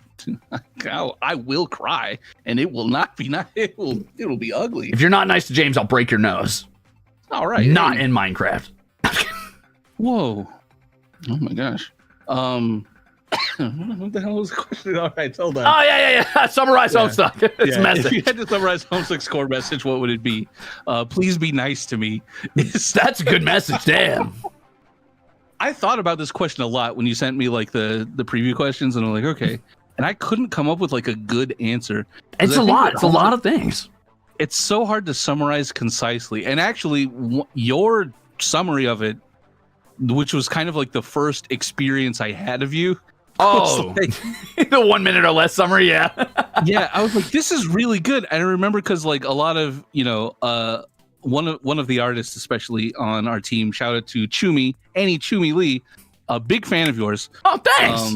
Wait, I have a fan on the Homestuck. All right, let's go. You've got it. Well, you've got a bunch now. Let's go. Yeah, I'm very excited about this. I can't believe they can tolerate my abrasive bullshit, but that's nice of them. Someone from my like Final Fantasy 14 server like was like, "Hey, you're gonna be on," and I'm like, "How did you know?" Like, okay, that's cool. I did it. I successfully integrated myself into a team that probably should not watch my drivel. Thanks, guys. Those who watch. There's been so many people have just come out of like the woodworks and be like, "Hey, like that's really cool that you're gonna be on that." And I'm like, all right. I feel like there's that quote from like Mads Mikkelsen where he's talking about how like they wanted him to be in that Rihanna music video and he had no idea what that meant. Like, and his kids were like, "You have to do it. You have to do it. You lame old man. You lame old fuck. You gotta try." You stupid clown! You have to go. The feeling's mutual if it makes you feel better. Not like I don't know what it means, but like I am way out of my depth, and I'm like, oh wow, people from Homestuck know who I am. That's beautiful. That's so cool. Yeah, the Homestuck fandom loves you. Okay, they're big fans. That's either a really good thing or a really bad thing, depending on which fan it is. And no, I'm not taking that back. You know who you are. Whoa, damn. Sorry. That's really rough. Listen, if I can say one thing about Homestuck that's negative, it's sometimes the fan base could be... No, you know what? They could be pretty fucking dog water, dude. They kind of suck absolute fucking Moby Dick, if you know what I'm saying. Like, there were some pretty bad fans. Not all of them. Most of them were really cool. But there were some really egregious ones. I feel like, yeah, that could be true of anything, but Homestuck does tend to, I feel, attract a certain kind of person. Yeah. And a lot of those people, like, because, it's okay. I guess getting to the question even, is because Homestuck is so much about, like, found family and, like, that sort of relationship. It does tend to attract, like, a kind of lonelier person, and sometimes these lonely people can be a little parasocial, and they don't mean harm by it, you know. It's hard for me to get mad at people who just are reaching out because they want a friend, and they see that sometimes the shorthand of being friendly with someone is being a little mean to them in a joking way, but you don't know them, so it just comes off as mean. It's hard for me to fault people for that, and like I get it as someone who's, you know, I've suffered from loneliness. Who amongst us hasn't? Not me. I hate people. Oh. No, well, you know what? Jeez. Can't fucking stand them. I feel like I vacillate between these two feelings sometimes. I'm just like, I've met enough people. I'm fine. You know what? That's enough humans. I'm done for the day. You know? But I kind of try and be like understanding of, and I'm not going to pretend it doesn't aggravate me when a fan is kind of a weirdo to me. It does. But at the same time, I try and like understand where that person, like how they got there. You know? All things in perspective, obviously. I mean, it's like sometimes I know some people sort of like love to stew in it when it's like, you know, you go and see like somebody's being a freak to me online, and then you go to their profile and you see it's just sad post after sad post. Yeah. And there are certain people that like to like, look at you. But I always feel I'm like, I get it. Okay, you know, like you didn't even mean any of the things you just said. You want something, you know? Yeah. And it's like that's rough. And I feel like, you know, due to the narrative of Homestuck, it tends to attract a person that sometimes is like, you know, a little awkward, a little lonely. And I'm here for those people. Please don't be weird to me online, but you empathize, but that does not mean you're inviting that energy. Yeah, I see you at the very least. But again, please stay out of my mentions. I agree with that, and I feel like often the attitude I bring, just because of the way I am as a person, I have worked a long time, a lot of my life, to understand the line that is towed between being funny aggressive and aggressive aggressive. And a lot of that is putting out feelers of not being hyper aggressive at first and seeing how people feel about that and testing boundaries and making sure people are comfortable before jumping right in with a, hey, you're ugly and stupid and dumb and I hate you and go die. Yeah. And a lot of people don't understand that line. And I attract a lot of those people because they're like, well, he's mean. And it never feels bad when he's mean, so it must not feel bad when I'm mean. And then they say the wrong thing to the wrong person. It's like, you don't know them like that, you can't behave like that. And Homestuck has a lot of that too. Yeah, I feel like a lot of people who don't necessarily have the experience to know better will sometimes see that playful ribbing as just like, that's what friends do to each other. I want to make friends, so I'm going to be very weirdly rude. That's the basis of sort of that parasocial relationship that has become so popular to talk about. But it is really hard for me to find fault in people like that. But I will say, I will be like, hey, I like to take people aside and be like, hey, please don't do this. I don't like this. Just having that sort of healthy boundary, being like, that sucked a little bit. Please don't do that again. Hey, that was kind of ass. Please don't. Did not enjoy this interaction. No hard feelings though. Listen, that social interaction, that was delicious or whatever, but that was the equivalent of you like putting 5 pounds of butter into my peanut butter and jelly and then freezing it for an hour and then putting it in my mouth. I didn't want that. That sounds really gross. It is, isn't it? But next time, the freezing it. I think because was it milk? There's something was like some dairy product when you freeze it, it separates and it gets all gross. I'm gonna assume it's any dairy product. I don't know. Maybe. Maybe it's butter. Who knows? Honestly, if I summarize Homestuck's core message, I would say, and this is going to be a little cringe for you. You're welcome. Yeah, man. I'm excited to hear your interpretation of it. Tighten your abs. Really clench so it doesn't hurt too bad when I say this. It's hard growing up, and nobody understands. Is the core message of Homestuck? I think it's not just for children, but for adults, anybody. It's hard to change and grow and become a different person. No, that's pretty good. Yeah. I would say yes. Let's go with that. That's way more thoughtful than what I was going to say, which was kids and fun. Fair. I was like, I thought about it for such a long time. Also, I just don't think we stopped growing up, really. I mean, you keep changing, right? You keep growing, things keep changing. Absolutely. I've recently, not to get too into it, but I've recently had something happen in my personal life where I'm like, I really need to re-examine how I treat people, in a way that's and just stuff like that where it's like, oh yeah, wow, just your eyes are open to something. I feel like the moment you stop thinking that it's like, I'm done growing, I'm done learning, it's like, well, you're that's where it's like you're a child forever. Like you're never growing up because you think you stopped. You think that you've finished your thing. Anybody who's like, I'm an adult and I know better. When I was a kid, that was the most infuriating thing to me. I'm like, you're such a fucking idiot. I'm 11 and a half. So. Well, I grew up with a lot of that. Well, why is it this way? And then people telling me because I said so. And I'm like, so you're stupid. There was a point in my late 20s where I was paying a mortgage, and that was my go-to, I don't have to learn anything anymore. I'm I have a mortgage. I don't need this from you. But now that I'm older and it's like, oh yeah, well, 1, don't do that anymore. 2, it's just like, oh, so many things, things can change constantly, and you're constantly growing and learning more about yourself and how to be better to people, and I don't know, there's a lot to learn. So yeah, I think that's a good summary of the message of Homestuck, is that it is hard growing up. Hell yeah. And additionally, you never stop. It's always going. You're always learning.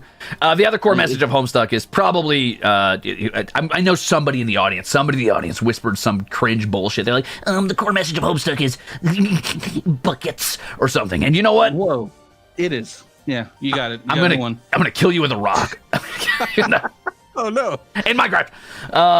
Man, I can't believe people still bring that up in the era of our Lord 2024. People still like, what about buckets though? And I'm like, dude, that's the equivalent of being walking into a room and thinking it's funny to say, what about condoms? Like, okay, dude, that's so funny. You did it. Got me. You're so funny. Sometimes you gotta take that person and be like, okay, what about him? What about it? Go ahead. Explain to me why that's funny. Explain to me why that is comedy. You see, it's because the fluid goes and it's like, okay, all right. Well, anyway, are we done? Are you done? Did this interaction go how you had hoped it would go?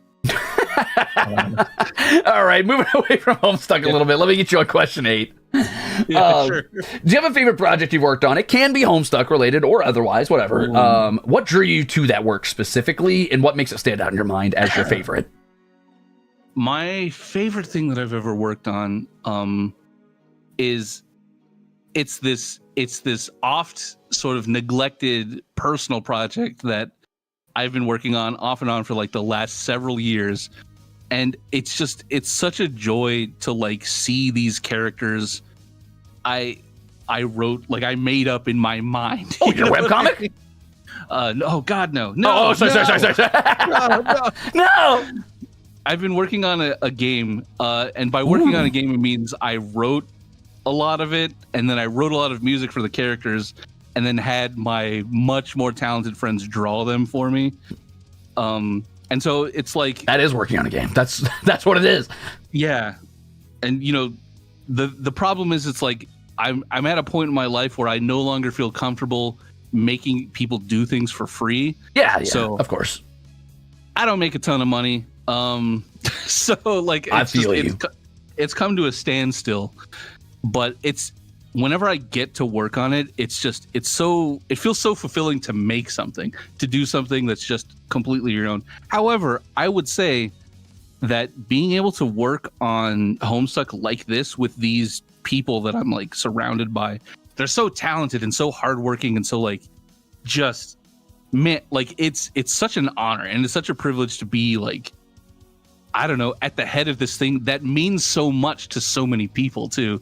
Yeah. And it, you know, and it's meant that much to me. Like so much of my life can be like kind of it has surrounded this thing for so long. It's like, wow. I could literally say I would not be here if it wasn't for Homestuck. Like I wouldn't care about entertaining as much if it wasn't for Homestuck.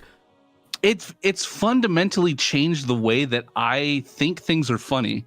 Yeah. And that I think stories should be told and stuff like that. It's just like so much of it, like relationships I've had with people, you know, that I met through this, friendships that I forged with people that I met through this. And like, yeah, absolutely. Like one of my closest friends I met through Homestuck, you know, my, just a lot of stuff that's just like, wow, like I don't know. It's such an honor. And then, so to be able to work on it it's like one of the greatest, like to not just to work on it, but to be like kind of in creative control of it is insane, you know? Yeah. I mean, that's got to be a weird path, right? To go from like, hey, I saw some of your comics once on a different website, and now you're like, oh, well, now I'm in charge of that. So that's cool. On the Penny Arcade forums, which I was reading because they were beefing with a Sprite comic that I sort of liked, but then I saw that Sprite comic artist was Squiddy, which was Modest Destiny was the Sprite comic. They were beefing with Penny Arcade for some reason. I don't care, and it was 20 years ago. You know? And it's just like, well, no, we should dredge that up. I mean that could be ammo later if I need to write up a document about them for my experience with Squid. No, I'm kidding. Nobody in the world is old enough to remember what this is like such an old man, like back in my day we used to have the Sprite comics, and it's just a crazy deep cut of like, what do you mean by Sprite oh, you mean like those fucking shit, the word I'm looking for, it's the ones that use like those Sprite pages from like old games, right? Yes. Oh shit. Yeah. That's like a core deep memory embedded in my childhood. I forgot those existed. Holy shit. You know, and I think the beef back then was that like, it's like, oh, you're not like an artist. You trace like Mega Man sprites, and you're like, you know, blah blah blah blah blah. Oh. And that was like the first big internet thing of like somebody with a huge audience like going at somebody and being like, you know, like, and seeking like their huge audience on like a little guy. Yeah, the Penny Arcade guys who were really popular at the time. Yeah, of course. Just like, they just obliterated this guy's website. They just, you know, damn, just bombed him. It was so crazy, brutal. I I don't know much about the Penny Arcade guys, but I've heard some shit over the years, but I'm not going to comment on that. I've read like 2 of their comics tertiarily because they were sent to me, and somebody said, that's funny. And I was like, yeah, that was pretty funny. Yeah, it's very like gamercore comics. And I feel like at a point in my life, I was into that thing, and I'm no longer. And they had a great D&D show. It was a spin-off of their main D&D show. It's called the C Team. It had my friend Chris Straub on it. Chris Straub is another webcomic artist. Drew Checkerboard Nightmare, drew Star Slip Crisis, just a whole bunch of stuff. Anyway, like another hugely deep. If you were around in like the early webcomic days, you know these, like, it's crazy. Just keep rubbing it in our faces. You just know all these cool people. All right, fine. Tell me about how you hung out with Timothy Chalamet last week. It's cool. I get it. There's a story that I like to tell that's so like name droppy and funny that it like makes. I was hanging out with a Dante Bosco, like just something like that. Oh yeah, Dante. I forgot he was. Listen, Dante, hilarious guy, great actor, incredible voice, by the way. Just incredible voice. I can't stand that fucking music video. It's so bad. Dante, I love you. Dante, I've hung out with Dante in person just for fun. Like, it's unrelated to work. He seems like a cool guy, genuinely. He's one of the nicest dudes I've ever met. Has crazy stories about just like random things, and then but like that music video is so crazy because I'm just like, why did you do that? You're cooler than this. Like, here's a cut for everybody in the audience who doesn't know this. Dante Basco, the voice of Zuko and shit. Homestuck. Rufio, Tavros' imaginary friend, one of the characters of Homestuck, is based off of Rufio from the movie Hook, who Dante Basco played when Dante Basco was a child. So Dante Basco got into Homestuck as a webcomic and is genuinely a fan of Homestuck, from what I understand. And we did a whole bunch of stuff where there was this thing where he offhandedly said, like, Homestuck's going Hollywood. But that's just how he talks because he's a celebrity. Yeah. And people were like, does that mean there's a Homestuck TV show? It's like, no, that's not what that means. for years, people were like, but the policy back in What Pumpkin back in the day was just say nothing. And it's like, well, so people would just like run with ideas like that. Where it's like, that's why all of these people are in Los Angeles, because it's like, well, I was born here. So, oh, James Roach is in Los Angeles. So Homestuck TV show must be real. Holy shit. Yeah. Oh, speaking of, now that it's been like 20 years, any news on that TV show? How's that going? Yeah, well, we were in no, just nothing. Are you getting Dante for Tavros, or like what do we got? God, we actually, there was like a little thing called Homestuck 2.0, which is precedes Homestuck 2. I feel like it's been long enough that I can finally talk about this thing. Okay, go ahead. There's gonna be some Redditor out there that's like, fucking finally, the Homestuck 2.0 lore is dropping in the VTuber stream. Someone who's got like 3 kids and a wife now. It's like, finally! Yeah, well, I knew it! I get it because I'm that way with so many things. It's just unfortunate that I know everything about behind the scenes Homestuck stuff, so none of it is like the Homestuck 2.0 thing. There was a video we released. We were going to do a web series, and we recorded a couple of episodes of it, and it was like basically like little like interviews, and we did like community highlights. People would send it. We had like a video submissions thing. I can't believe that people don't remember that part. It was like a weird like talk show, and they would interview someone every week. Or rather every like episode, and like it was just like people who were working on Homestuck and stuff like that. It was very like insular thing. That's kind of cool. We recorded a couple of episodes, and by the time we were meant to like launch it, a lot of things happened internally where the people that were on camera on the show no longer worked with us, so we couldn't use any of it. That sucks. Sorry to hear that. And so it's like, and so what happened is it's just like, well, it wasn't like buried. It was just like, just like remove it. People will forget. And I'm like, they're never gonna forget. They're gonna ask about this forever. And there's a certain like demographic of people that have always wanted to know that information, and I can say whatever I want now. Who's gonna fire me? You? Well, I mean, yes, I am actually writing this down right now for the CEO of Homestuck or whatever. But it's just like there's so many things like that that are just it would be so easy to demystify back in the day of just being like, can I just say it? And it'd be like, no, just don't say anything. Yeah, it would have been nice if you could have just like thrown it out there, right? It's like, yeah, there's so many things where it's like the mystery is so much more interesting than the truth of it. Because that was a really boring story. We couldn't use it because we couldn't use any of the footage. So yeah. We couldn't use any of the footage. The people weren't working here anymore. I mean, that is duller than the mystery around it. But on the other hand, I feel like getting rid of that speculation as soon as possible is for me anyway. And that's how I'm trying to run things now. Where I'm just like, here, I'll just tell you what. We're doing like a makeshift campaign, which successfully got.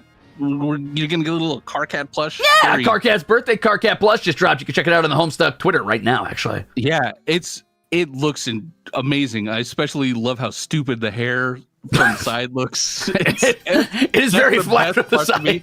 And people are like, look, you got to fix that hair. I'm like, no, it's imperative that it is stupid.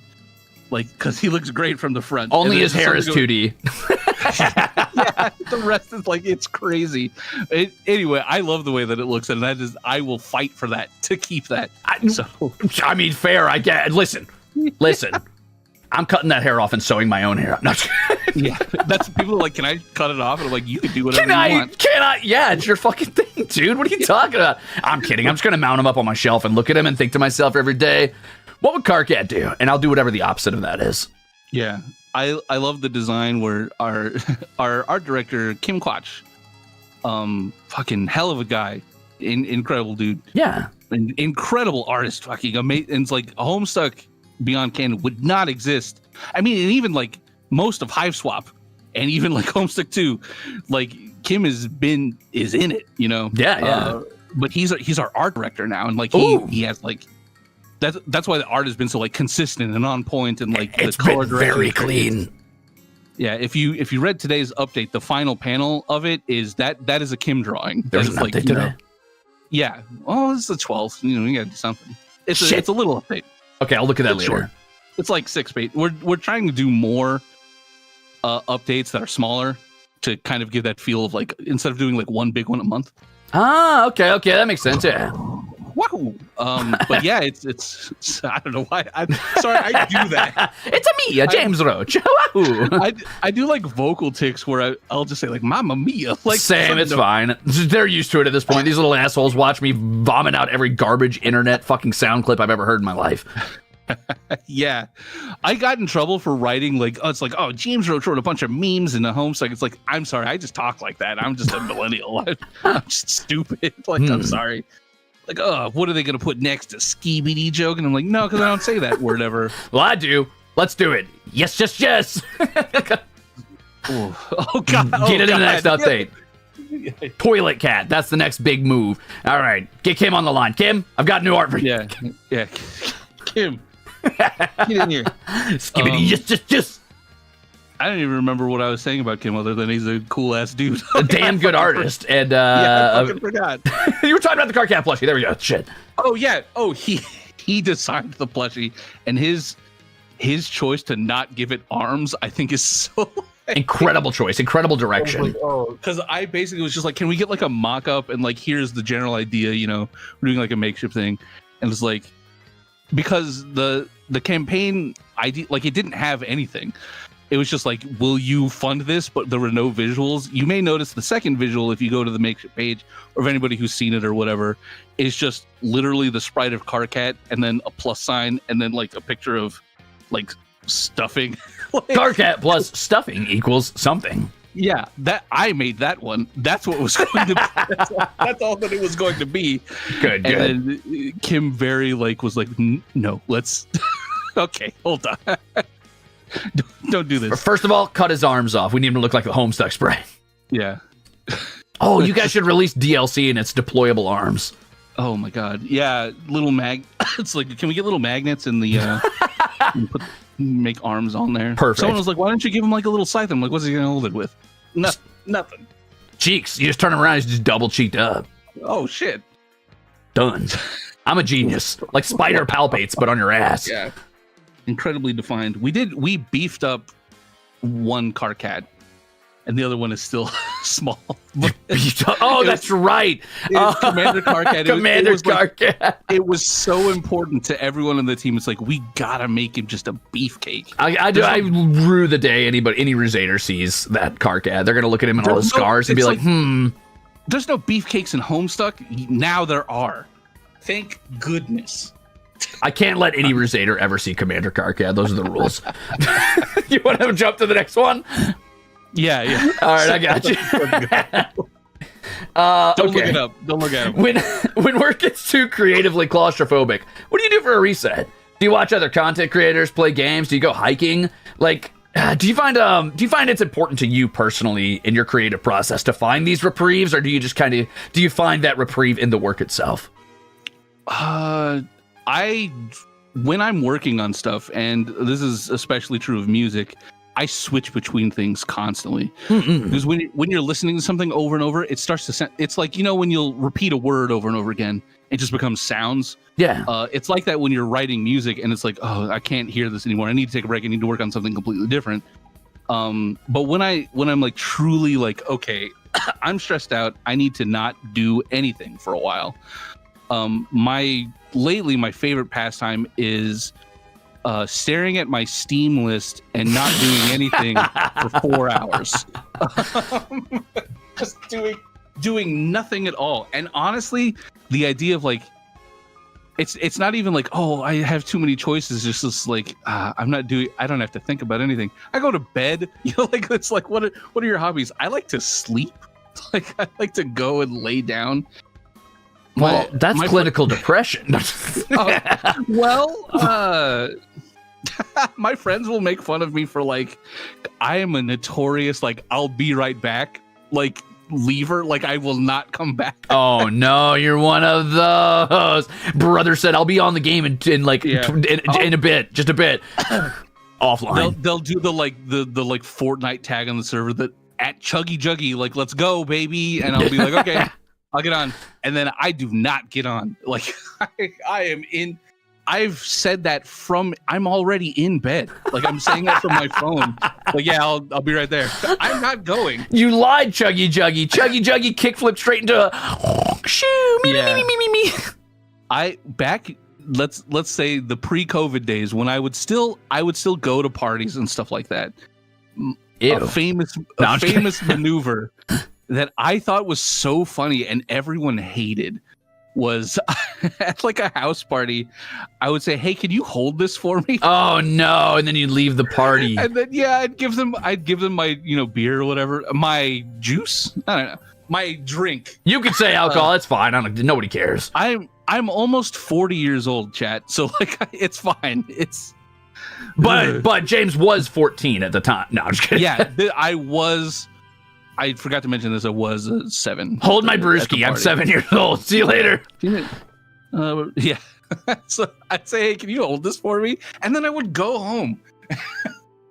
And then my friend would be like, where did you go? And I'm like, oh, I'm in bed.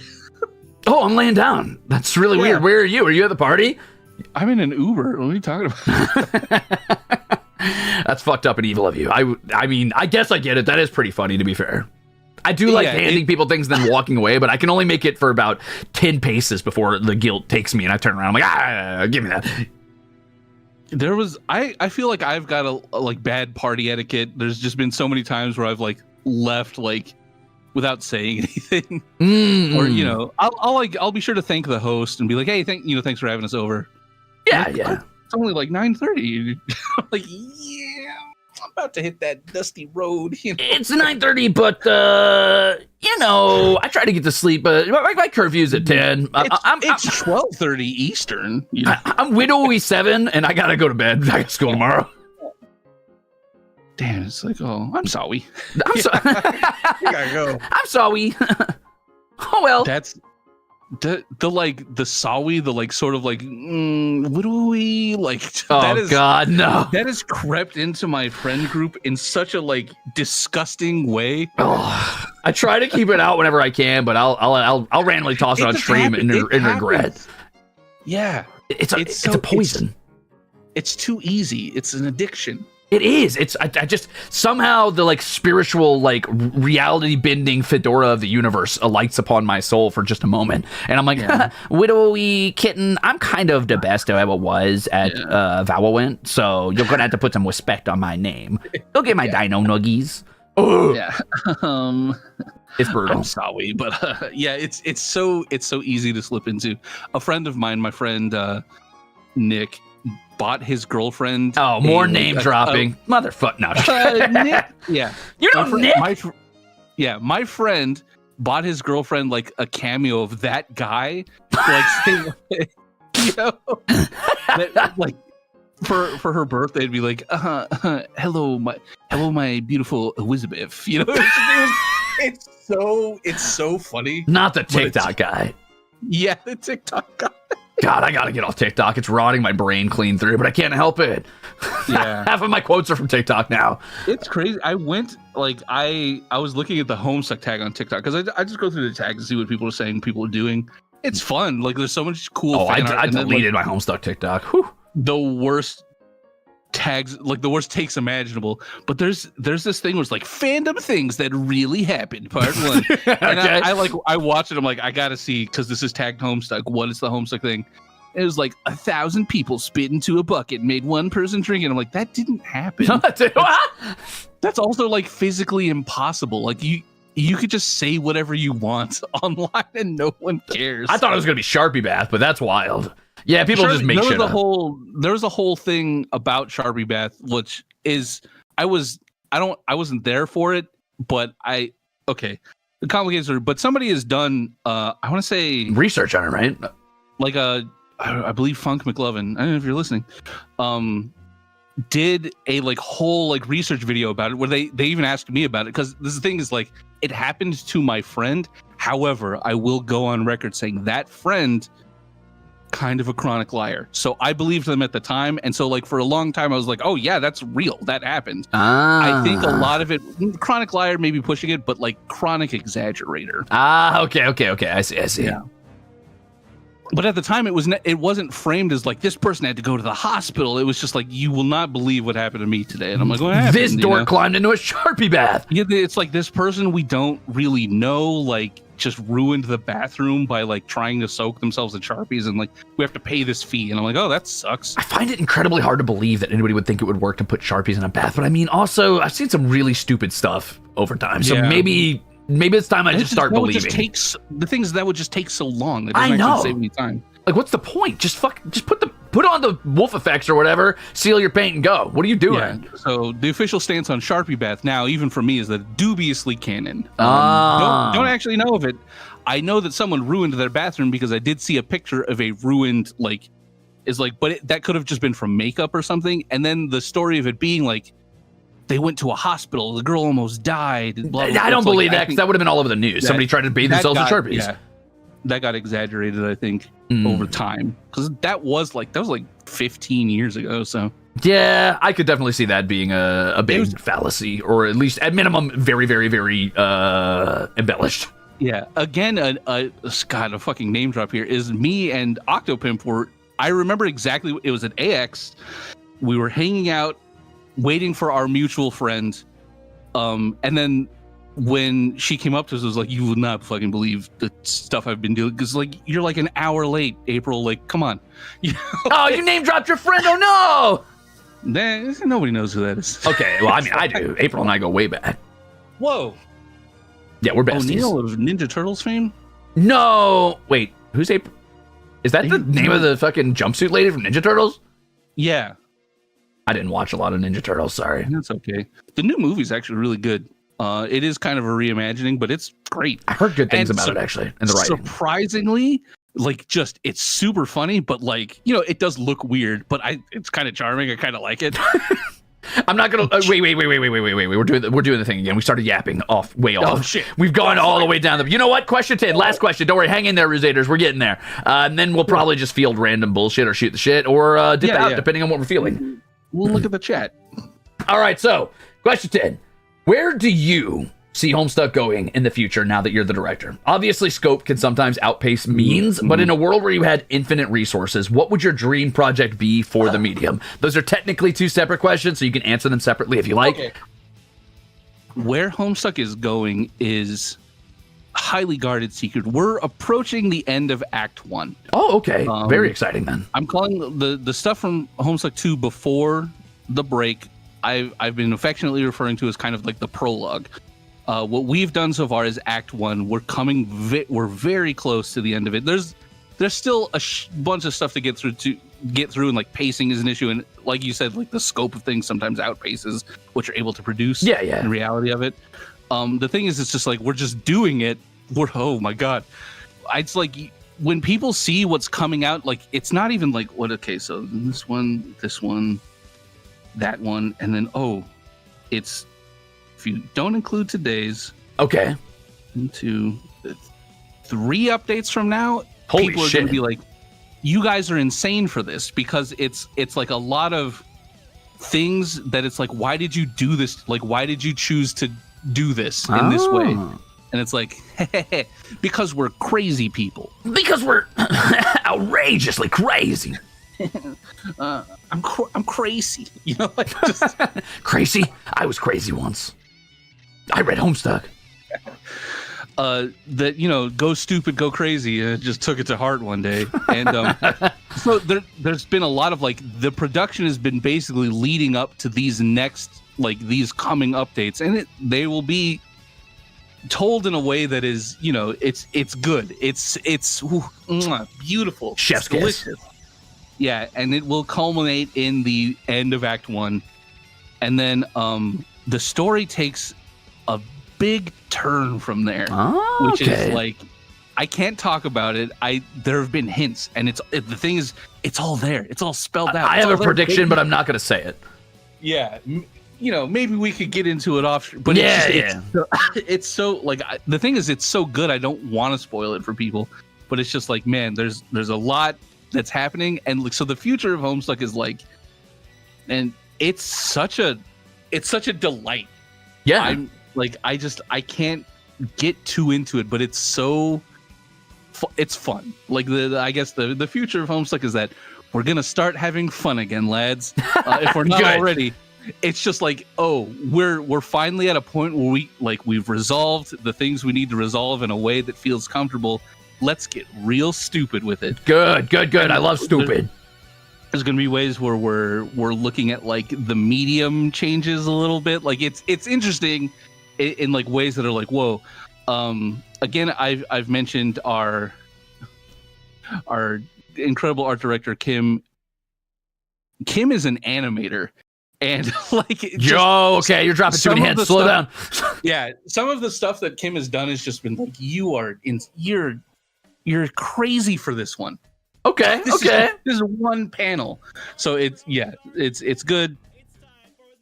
We've got like, there's so much down the line that it's really hard to kind of like even focus steal my own heart about what is like. People are going like, not to toot my own horn about it, but it's like, sorry, Game Bro started playing over you, so I had to cancel that. There we go. What a song.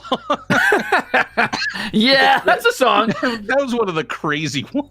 I mean, I like it. It's great. I love Game Girl. Game Girl unequivocally is bussin' for real, my lord. They're both really good songs.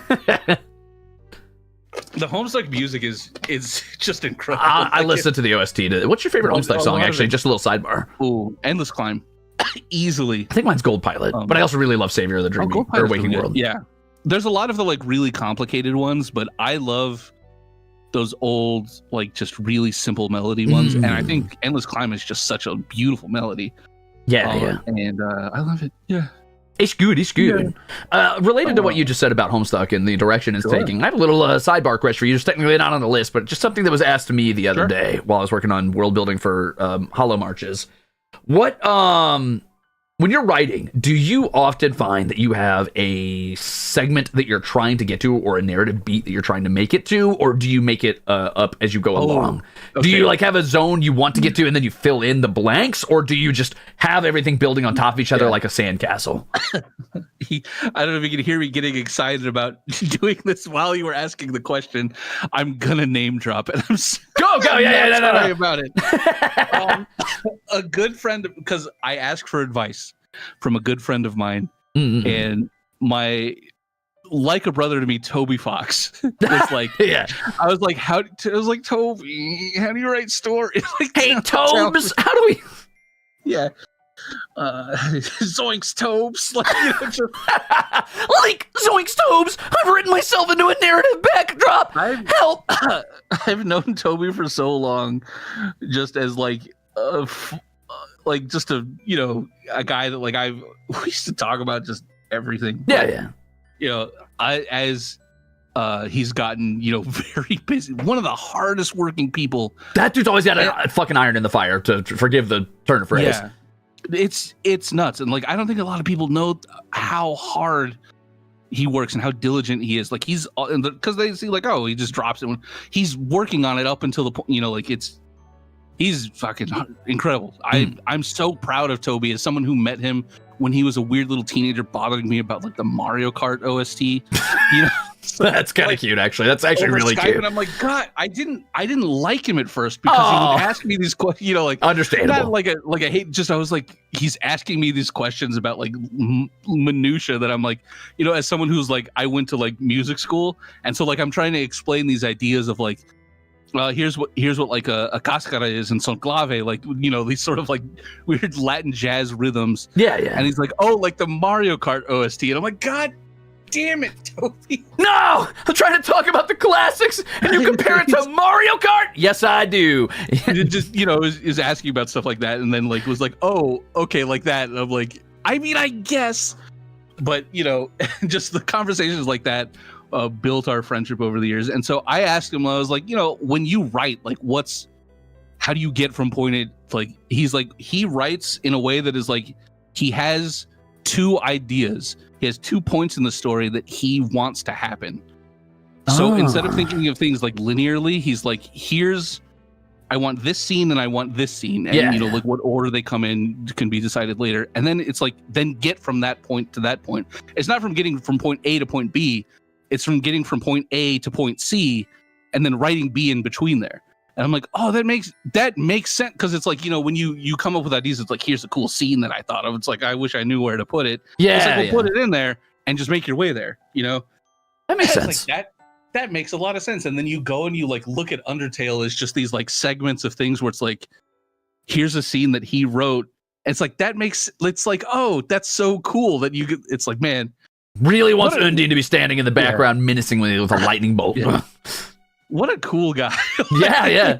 Genuinely. Undertale just is another example of like the type of story I think could only be told through an internet medium, much like Homestuck, for example. Yeah. I remember when Undertale, like when he was showing it to us and just being like, this is such like a Toby thing. Yeah. Like it's so like, it's something that only he could have made. And then I accidentally broke it and he had to make the game easier.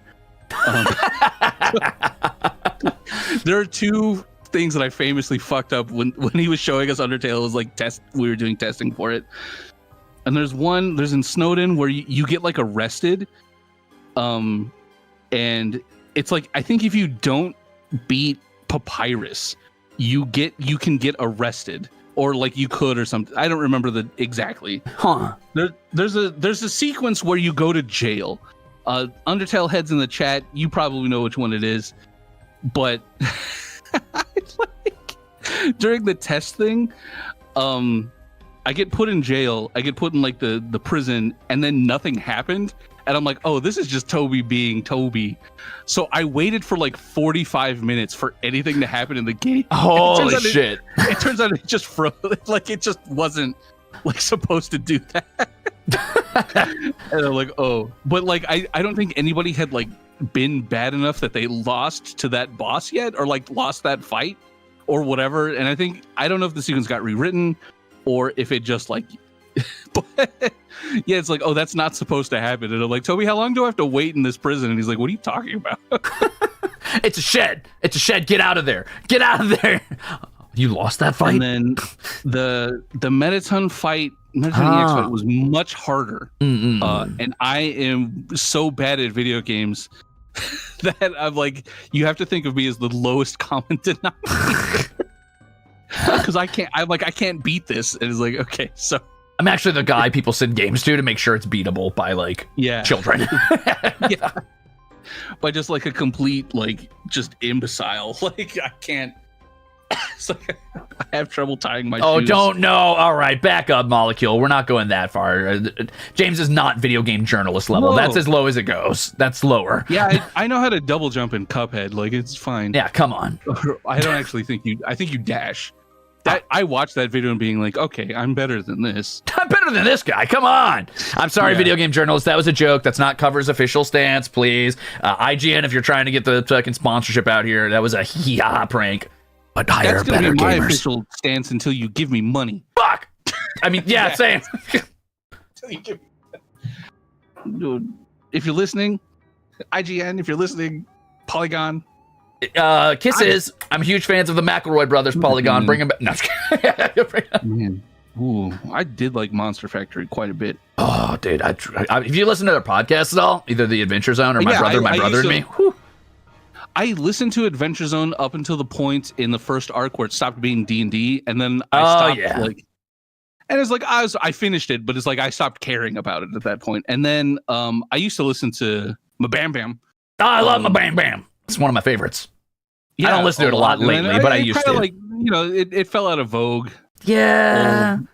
I still miss it. I don't know if something really ties me in when I hear, "Hi, I'm Griffin McElroy, your favorite baby's brother." I'm like, "Oh, ooh, that hits me in the nostalgia." Yeah, I remember I really liked the show. Like, the show was funny. Yeah, the show was funny. I can't believe they canceled that. I want Ranchos. I want to be the mayor of Ranchoville. And I feel like, you know, I won't get into it, but for people that know, there was like a weird, like, certain brother stuff going on that kind of like turned me off to like all three at once. You know, there was just like weird stuff happened, and I'm just like, you know, like it was okay for me to sort of like let this thing slip. Understandable. Out of my, like, yeah. But occasionally I will go back and listen, especially you know, you see those like animations that people will do, and I'm like, oh, I remember these guys, you know, like, this is fun. Yeah. I got you way off topic again. That's my bad. I'm a Yaposaurus. Ooh, just a future? I think that's it. I think we did it, right? Yeah. We answered it. The second part of that,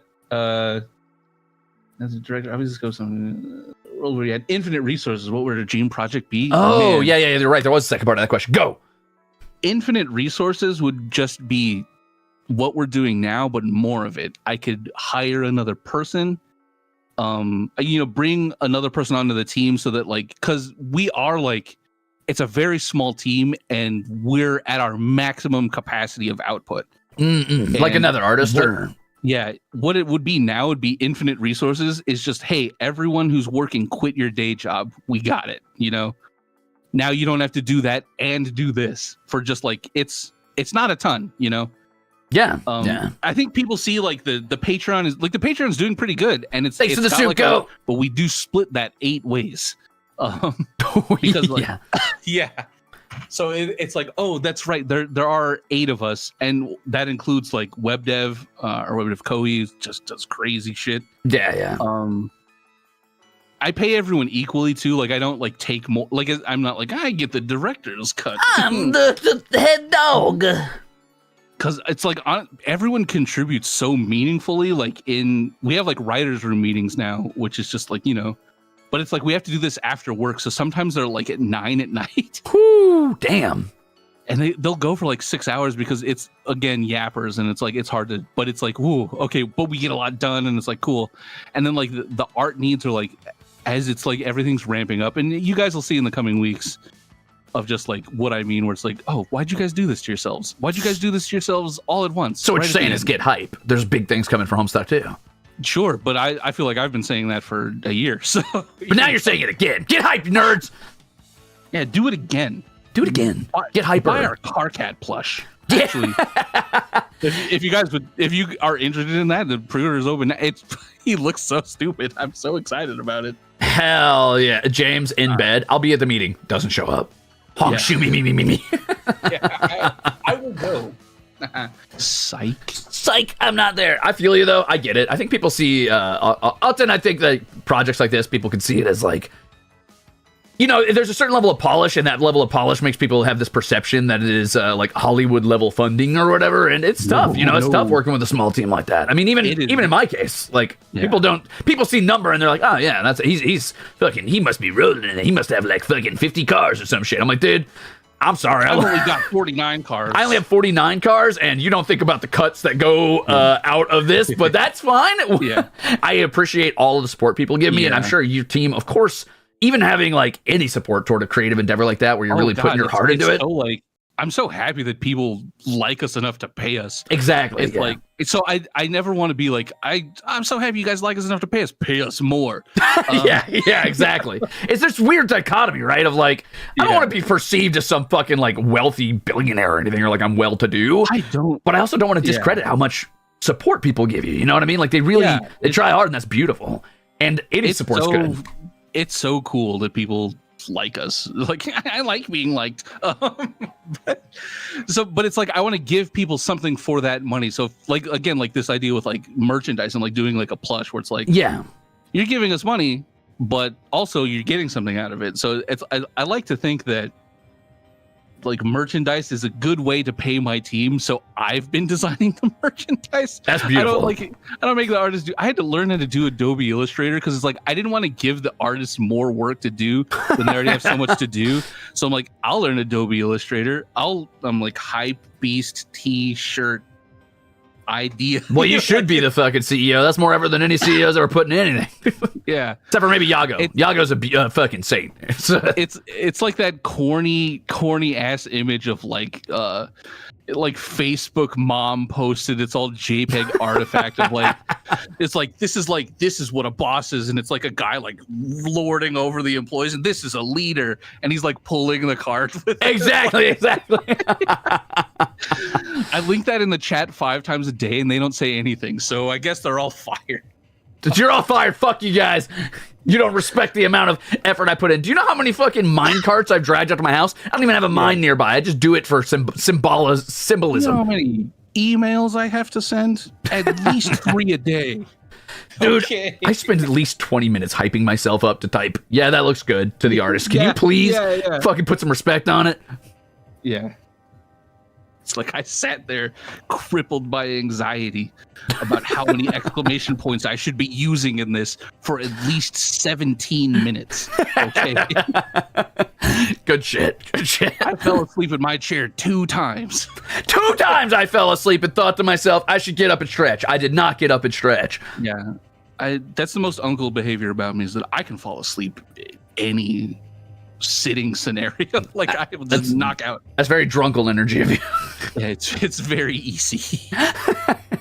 It's simple for me. I think that concludes the interview for the most part, by the way. I mean, you wanna read chat or anything? You wanna pop in some questions? Anybody got anything they want to ask? I don't mind it. I mean, chat, you got stuff? As long as it's not crazy and weird. Yeah, come on, Ruzeters. Don't say anything fucked up and evil. You can ask certain fucked up and evil things, though. Yeah, you can have 1 fucked up and evil question for every 2 questions that inflate my ego. So here's a big one. Check this out. So here's your first question. Random fan Hagwitch says, "Hola, James. Thoughts?" Hola. ¿Cómo está? Wie heißt du? Bien, ¿y usted? Oh, yeah. I don't know. It's like, how are we? Is this an E2 situation? Is this an E usted? Who knows? Was ist das? What's your favorite part of Homestuck? How about that? Mirac says. I have my favorite part of Homestuck, and this is like, maybe this is like so stupid for the person directing it to be like, this is the funniest part of Homestuck, is when John thinks Vriska doesn't like cleaning supplies. Okay, good. And he sees like an imp with a broom, and he just says, "Get that shit out of here." I honestly forgot that, and yet I can still remember John's clenched fist and angry face in retrospect. Until you said that, I forgot. just drop kicks him off the thing. Like that's the funniest part of Homestuck to me. And I don't know. It's also one of the stupidest parts of Homestuck. I really like early Homestuck. You know what I mean? Like the stupid coding jokes and the fucking like video game humor. I know people are like, it doesn't get good till the trolls show up. I'm like, nah, that's when it turns into teen drama, which is good. Sure, it's good writing. But I quote like act 1 or 2 of Homestuck at least 3 times a day. It's so good. When Rose Lalonde, when good old Rose drops that fucking like just fucks up John's bathroom and then just puts the little towel over it and says the perfect crime. I say the perfect like every day, at least one time. Or like the perfect crime. James Roach crawling out of the car after like a 52 car pileup. Yeah. Throws a fucking doily on his crumpled hood. The perfect crime. Walks away. Not even to anybody where it's just like, oh, like there's like too much condensation on my cup and I just like lick it off like a weirdo. I'll go like, the perfect crime. Motherfucker alights upon his own glass like a butterfly and slurps the dew. The perfect crime. None will be the wiser. Like, there's a ton of sentiment of people are just very proud of you and I think you're doing great work, you and the team. So there's that. Great. Thank you. I appreciate that. I thought you meant about the cup thing. I was like, that's real. They're proud of you for that too, of course. They're big proud of you for your ability to. No one condensates like you do, James Roach, or defeats condensation like you do. Hooray! I'm proud of you. You're the condensation devastation, the fabled destroyer of all things liquid on the outside of containers. I'm glad to hear that. Finally, the recognition you deserve. Yeah. The Dovahkiin of fucking water droplets. I think in more recent Homestuck updates, and I know this isn't like super popular with some people, but I think it's such a good line and it's such a good Homestuck line. And Logan wrote it, so it's not me like tooting my own horn suddenly. Okay. Shit. Anyway, somebody wrote it that's not me, and it's where Kanaya says, "You fucked my wife." That's the line. I sent that to a friend. As soon as I read that, I was like, "That's the funniest shit to hear Kanaya say." Fucked my wife. You fucked my wife, Tails.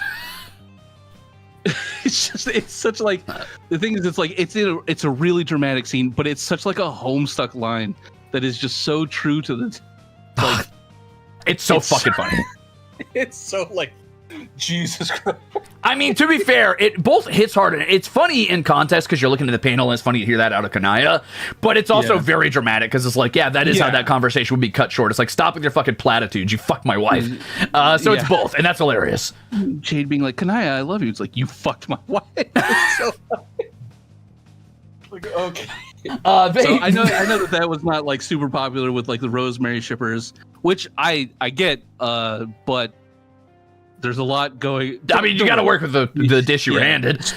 Stories are told sequentially. You know, we're at point B. We need to get to point Z with these guys. So there's a lot going on. Don't panic, Rosemary's. Vey Victus says, would you ever consider doing a FNAF fanverse type thing and let Homestuck fan projects become semi-official and make money off of their work? Sort of like a Homestuck indie. Yeah, basically like third party. Well, that's kind of what we're doing with the Homestuck Independent Creative Union, the HIKU. Yeah. Where we're sort of licensing new things and allowing them to basically function outside of like the usual legal red tape. So licensing stuff like that, and it is kind of a slow building process. You know, we've got things like Vast Error, the Homestuck Convention SawCon, which they've gone back and forth with me about like whether or not that's a these nuts joke, but I want to live in a world where it is. I want to live in the world where it's SawCon, these, and that's where it ends. It just stops there. No, don't whisper nuts. Yeah. Okay. It's unspoken. It's like the Eldritch secret that's only whispered in weird cultish chambers with like lots of cloaks and candles and shit. It's Gregorian chants, but it's just the word nuts. Sock on D's. No. Yeah, it's like madrigals and shit. Jesus Christ. Yeah. We're in the process of licensing a bunch of stuff like that, and I would love to passively make income off of some of the more Homestuck has had kind of a weird merch policy for a long time, and a lot of that was just because there was nobody really like there to update it or cared. Yeah. And my policy right now is what fan merch? I haven't seen nothing. Which is a great policy. I do enjoy that. I didn't see nothing. But it's like, yeah, we're working on like trying to get licensing and like third-party licensing specifically for stuff, and just kind of, yeah, it would be great to just be like, hey, just like make money off of it, pay us 10%. Yeah, do your own thing. That'd be great. That's awesome. That's what I would ideally. Yes, I would love to set that up. Somebody mentioned Five Nights at Freddy's in that question too. They did. And I've never played it. I'm sorry. I don't know anything about it. I don't know anything about it. That's okay. You just got me copyright struck. There goes this whole fucking video. Damn it. Oh, shit. Damn it. I know Freddy Fazbear singing that song from like 2 years ago. That's all I know about it. That's fair. I actually have never really consumed much Five Nights at Freddy's either. I read some of the wikis actually because it got so popped off that I was like, you know what? I'm going to check this out at some point. My friend made like a parody game, or not a parody game, but like a similar game called Tattletale. Okay. That is like the same like ideas that, and apparently people really like that one too. But that's like the extent of my knowledge about it, is that there's a bear, there's a chicken that everyone draws kind of sexy sometimes. Yeah, that's weird. That's a weird take. I don't like that. I don't know about all that one. What's with that chicken? Hey, name drop your friend. Don't be shy. Oh, Geneva and Ben. Oh, and have 2 kids. They're really nice. Ben did Neon White and Donut County. Also, I think actually both. I want to say both. They're kind of like they're game devs now. Neon White's that one like platformer speedrunning game, right? Yeah, super cool, super stylish. Fun. Yeah, very awesome. They also made. I think Tattletale was like their first game together. I met them at a barbecue. I was dressed as Homestuck-related. It was not a barbecue, a Halloween party. That's beautiful. I was wearing my Aradia outfit, but no horns, no gray paint. Why not? And also pants. You gotta fucking commit to the bit. Show up in gray paint, start shaking hands. Do not seal the paint. It was like an adult Halloween party, and I'm like, I'm just gonna casual closet cosplay Aradia. Very fair. People, because it was back in the day, people knew who that was. I met a lot of really cool people that I still hang out with at that party. I made some mortal enemies. I made some lifetime friends, but I met those guys there, and we talked about games. And then they were like, "Oh yeah, you should come to like Glitch City, LA. We're doing this Valentine's Day party." And then they got married after that, and then they have 2 kids and several cats. That's beautiful. Yeah. Man, wow. Man, you know everybody. Why do you know everybody? What's that about? I don't know. It just kind of happens. It's because I'm so fun and charming. That's on your character. I just read that on your character sheet a second ago, actually. That's wild. So cute. I should have spec'd into that. I spec'd into douchebaggery and cantankerousness. What was wrong with me? Shit. What was I thinking? Yeah. That gets better at level 20. It's fine. Yeah. Once I hit that, I'm going to be unstoppable. I'll be the ultimate hermit and keep people away from me, and that's the dream. Bunny Hugger said, the Sonic Dreams collection. Yes, it's those guys. Yeah. Oh wow, wild. Bunny Hugger says, should I learn anatomy and posing just to make a Homestuck Shrimp Heaven now animatic? Yes, you should. Yeah, you should learn it just for self-enrichment. No, learn it for that and then stop. Give up on it forever after that. Just the shrimp thing, just the Shrimp Heaven now. Yeah, never do any art ever again after that. Just give up on it. Let those art muscles atrophy. How does it feel to be in the director's position? Sueme Torres says. It feels phenomenal. It's so much power. Yeah, it's been kind of like something that it's indescribable, really. Because for so long, I've been like, hey, we should do this. Hey, we should really be doing this. Hey, we should be doing this. And then finally, I get to just say, like, we're doing this now. Now we're doing this. No more we should. It's time. I am the captain now. And I will, like, just to be full of myself, you gotta be your biggest, selling point. No one's going to sell you but you. Like some of the stuff that I've been saying, we should do this for like the longest time. It's like, hey, we should be a little more transparent with the fans, or we should do this. We should do this sort of thing. And then It was just meant like, like, I don't know if that, I don't know. And it's like, okay, whatever. And now it's just like, we could just do it. And it's like, oh, what do you know? People really like that we're doing this. That's a way to form trust in the team themselves if you're a little transparent. Yeah. It's just people don't need to know everything. They just want to know something. You know? They just want to be they don't want to be in the complete dark, because then speculation forms, and then no matter what you do, and this is a hard chew as a writer and as a creator, no matter what you do, if you keep people completely guessing, whatever they come up with, someone's going to come up with something better than you did, and they will be disappointed. It's crazy because it's like, if you just let people run with it, they'll fill in the gaps. And a lot of the times they'll fill in the gaps with kind of crazy things, but who can blame them? You know, like, it's like you said nothing and then you don't deny it and they just kind of run with it. Yep. So now it's just like, for me, I want the information to be so regular and mundane that it's like, maybe I don't care about doxing these people. You know what I mean? It's just like, this James Roach fella seems kind of boring. Yeah, that's actually what led me to question 11. What exactly was your bank information again, James Roach? Wait a second. Kat says, James, you're leaving out a critical game from that lineup. You can't leave out Sonic Dream. Wait, we already read that. Yeah. Oh yeah, Sonic Dreams Collection is also in there. I just didn't think people would know which one that was. It's weird. They had an arcade cabinet of it there, which was insane also. That's awesome. Question from Morax. Let's go lesbians Pride Month says, I never really gotten Homestuck yet. That may change, but I know a lot about it adjacently, and I want to say I'm super proud of everyone. Also, what makes you confident to publish your own work?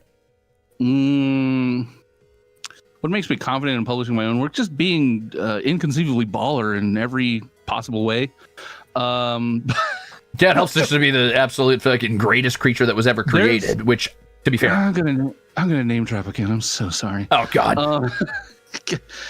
A little author by the name of Brian Lee O'Malley once said, like, there was telling a story about basically like someone came up to him at a convention and was like, will you look at this? And he, like, as he's like reaching to take it, they said, it kind of sucks though, you know? As people will opt to do. Can you check this out? It's not very good though. And it's like, and the moment he heard that, he decided it wasn't very good. You know, like, he's like, oh, it's not good. Why am I going to look at it? No, you know? And like thinking about that sort of thing where it's just like, let people decide if it's good or like that sort of like, how do you have the confidence to publish your own? It's just like, just do it. And if people don't like it, they actually just won't really say anything. Unless you're a content creator, then they'll tell you how fucking awful you are in every way. Unless it's Homestuck, and they will tell you they don't like it. They will be very clear. And you suck a little bit, man. And it's like, yeah, maybe I do, but it's okay. I write down all the hate and I put it in like on like little strips of paper, and I put that in a jar. And then every day I pull out a hate message as a gotcha, and it gives me power to be like, I pissed somebody off. That feels good. I do the same thing, but I put it in brine and then I eat one. That's delicious. You're metaphysically consuming the hate. My favorite food truck I've ever been to, they just had pickle juice. Don't say it. Oh, pickle juice? What does that even fucking mean? Just pickle juice, or did they at least have shit to dip it in? Motherfucker, you're saying you walked up and you drank out of a fucking like pickled horse trough? What are you saying to me? A little paper cup, they put pickle juice in it, and I just drank it. No, that's not a food truck. You got scammed. Those motherfuckers rolled right out of the kosher fucking dumpster side and started pouring pickle juice out of the leftover factory shit and started feeding it to people on the street. You just got a can of like store brand pickles and like, oh, just throw these idiots away. Don't even eat the pickles, just flick them out the window and then pour it in the cups. Yeah, there's a huge pile of cucumbers right next to it. That's so fun. No, but I was amazed at how much and so now I just drink, I buy the pickles and I drink the juice. Oh God. Honestly, pickle juice is pretty all right. I get it. This is who's in charge of Homestuck now. Yeah, I mean, to buy it from a food truck though, like, why? Yes, my favorite, the hot dog water. Get out of here. It was one of those like food truck events, you know, where there's just a bunch. And I was like, pickle juice? Yeah, I'll pay $1 for that. Like, okay. I don't know, but you're like, it's a food truck. And then I got 3 more. I was like, this is refreshing. Damn. This is ice cold. That's called pickle water. I've been on a, this is not a Homestuck thing. Maybe it is a Homestuck thing. Maybe it's subconscious. Sure. I've been on a huge AJ kick lately. I've been drinking so much apple juice this last like 2 months. Yeah. I don't know why. Just something about apple juice hits. What now before we, I got some questions for you. Mostly, Shoot. What's your favorite juice? Now it's apple juice. You don't have to do like a tier ranking. Okay, apple juice right now. Or grape drink. I'm a big fan of pineapple. I love the tangy, I love the sweet. However, you like it digesting you back. Yeah, I like that. If I drink too much of it, I get embalmed. In my sleep and wake up a mummy. I have to cast spells and shit. Is terrible. That sucks. I hate when people invade my tomb and I'm like, get out! I'm playing Fortnite. Leave me alone. trying to eternally rest over here. Gosh, trying to hit a #1 victory royale. Please go. So rude. Yeah. James Roach wrapped up in fucking mummy embalming fluid, laying in a coffin. Yeah, I'll be on the game in an hour. Yeah, pineapple juice. He lies. It done me in. But just a classic orange juice can't be beat. And I'm a big fan of the pulp. I want to eat that with a ladle. You want to chew your drinks like a freak. Yeah, I want what every child who grew up in the Minute Maid era wants, and I just want to stick a straw in an orange and drink it. But it doesn't really work. In fact, the rind just clogs the straw, and if you suck on it, it just shoots you in the back of the throat, and it's terrible. It depends on how much you're willing to suffer for your delicious orange. Yeah, it's got to be a better way.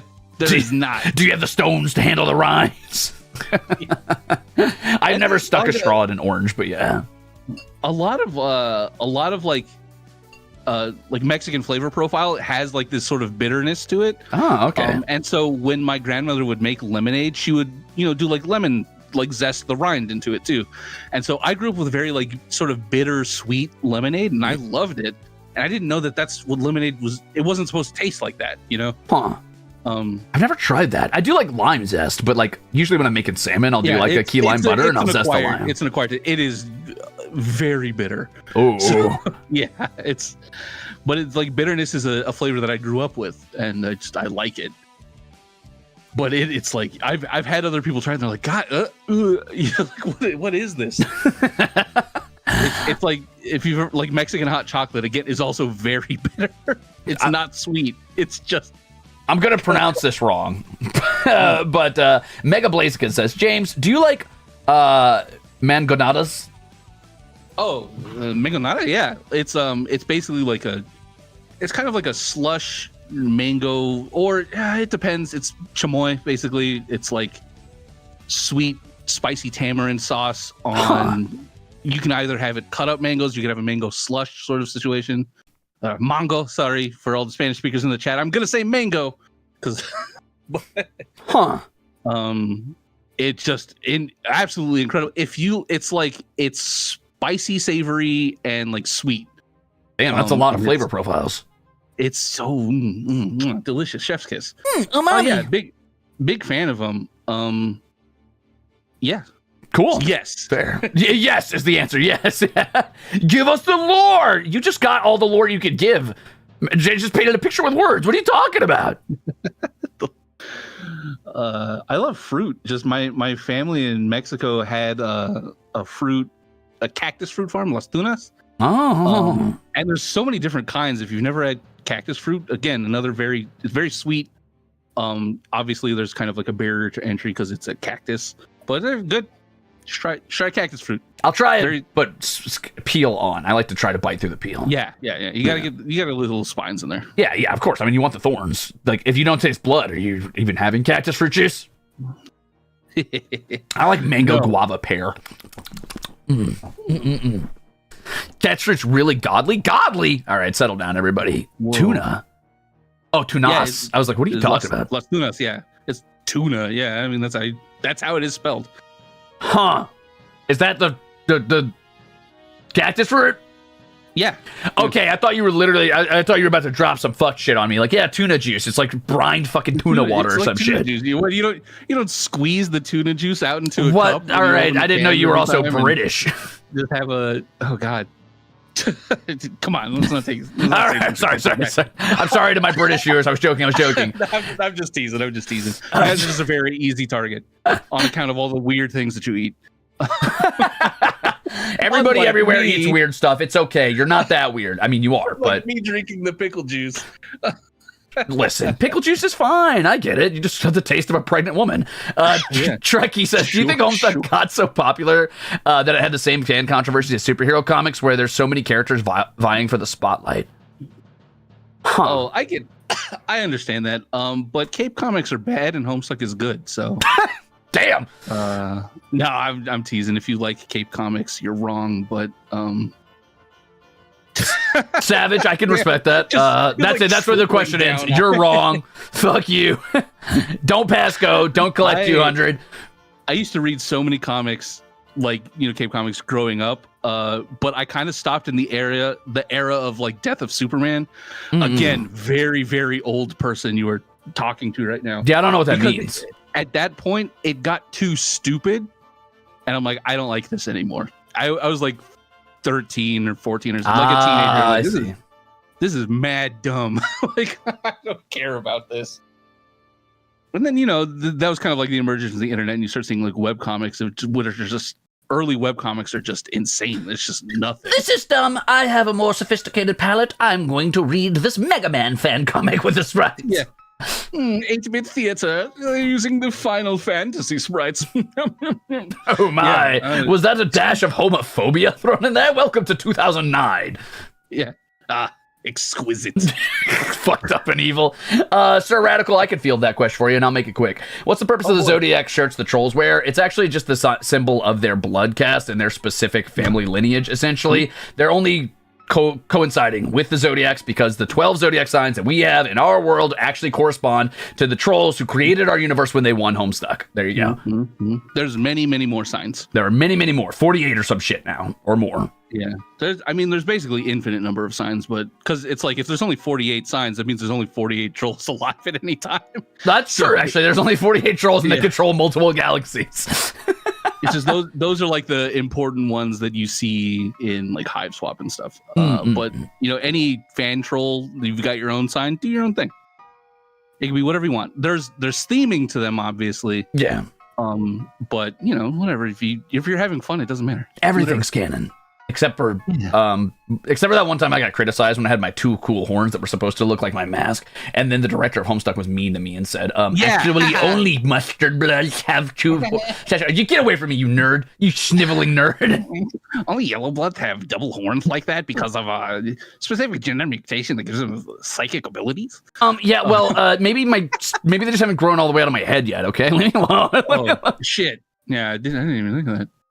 James, what do you put on a burger? You guys can't keep asking food questions. We're not here. I will, bro. All right, fine. What do you put on a burger? This will determine whether or not we enter the arc where I kill you with a sword. Yeah, I'm a big old chubby guy. I love food. Let's see. Burger, perfect burger to me. I've had this conversation before. Oh, this is getting dark. I'm a big fan. I'm a big fan of the classics. I love a good like toasted bun, but potato bread bun. Ooh, okay, good. Or Hawaiian like king roll bread, also good. Okay, a little sweet, Yeah. Classic. If it's a burger, it's gotta have cheese. It's got What kind? Here's the thing. It can be so many kinds. I prefer a Munster cheese, which is very soft. It's got like a very low melting point. I don't believe that exists. That sounds fake. Yeah, it's the one it's like the soft white cheese, usually squared, but it's got like an orange outside to it for some reason. No, that's the meme cheese. People just say that when they want to have a comedic beat about cheese. Munster isn't real. Yeah, I also like provolone. But however, if you're making a burger, sometimes just a slice of American cheese, that's all it takes. Like it's just with burgers, simple I'm a sharp good. cheddar person. No, I do. Look, it's hard to go wrong with cheese. Mm. I'm lactose intolerant, but I'm still eating it. Okay, good. What else do you throw on there? Go ahead, condiments, hit me. So some salami on that bad boy. No, condiment. No, that's what are we? The king? Like no. I'm a big I don't really love mustard except for on hot dogs, which then you need. James, take a sip. You're dying. They're smiting me because I said I didn't like mustard. Oh no, the gods! I think I swallowed an eyelash. I can't wait to come back to that question, Trekkie. We're running out of time here, but I'm gonna ask that in a second. Anyway, I just ketchup, cheese, maybe a little mayo, but it's more about the meat being marinated in a good sauce. I love if you are feeling fancy, a good tonkatsu sauce. Okay, a little Worcester. That will elevate your burger quite a bit. Okay. All right, I'm gonna hit you with what I put on my burger. There's 2 varieties, right? I branch into 2 separate trees. I spec separate depending on which enemy I'm trying to defeat. One is the classic. It's a sharp cheddar, lettuce, tomato, red onion, mustard, ketchup. Boom, done. The second is fucking delicious. It's gotta be, fucking sauteed mushrooms, Swiss cheese, and garlic aioli. With the garlic. Yeah, that's good. I forgot all about tomatoes. Yeah, it's gotta have a tomato on it. Tomato. And this is a flick of pickle juice. No. Fuck. Yeah, I like to marinate my burger. Actually, I bet a burger marinated in pickle juice the night before would go fucking hard. I bet you $5. That's the secret to good fried chicken is marinating it in brine. I've heard actually that's what makes what you fucking Chick-fil-A. Yeah, that makes that so good. Also, thank you for rating in, Haka. Hello, Hakitos. Welcome in. Today we're talking to James Roach, the current director of Homestuck, and we just finished most of our main interview questions. But James, care to introduce yourself? No. All right, cool. Hi. I want to say Hakitos. Welcome to the interview of me. I'm James Roach. I run Homestuck right now. I'm the guy who's not Andrew Hussey. If you don't know what Homestuck is, none of that means anything to you. And welcome. I'm glad to meet you. Haka actually read Homestuck. Believe it or not, Haka was a little Homestuck reader, maybe a little Homestuck cosplayer? Question mark. Pretty sure Haka has a little fantasy. He's like the only other person in Holo that I know that's gone through Homestuck. Okay. If you knew Homestuck, I used to do videos with Octopimp. I did the music. I've done a couple of songs for Homestuck. I did Pipe Organ Kind. I did the scene where they hug each other. Which one? The We're Doing It Man? Yeah, the it's on the screen right now. That's Haka right there. Oh shit! Yeah, oh my god. Where Arqueus and Dave Petta hug each other in the comic, the selfie page. Oh no, not that one. Yeah, where his ass has abs. Yeah.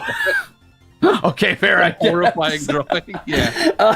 How about another question for you, real fast? Yeah, sure. Trekkie says, James, what's your favorite cringe OC? Any fandom, doesn't matter what it is.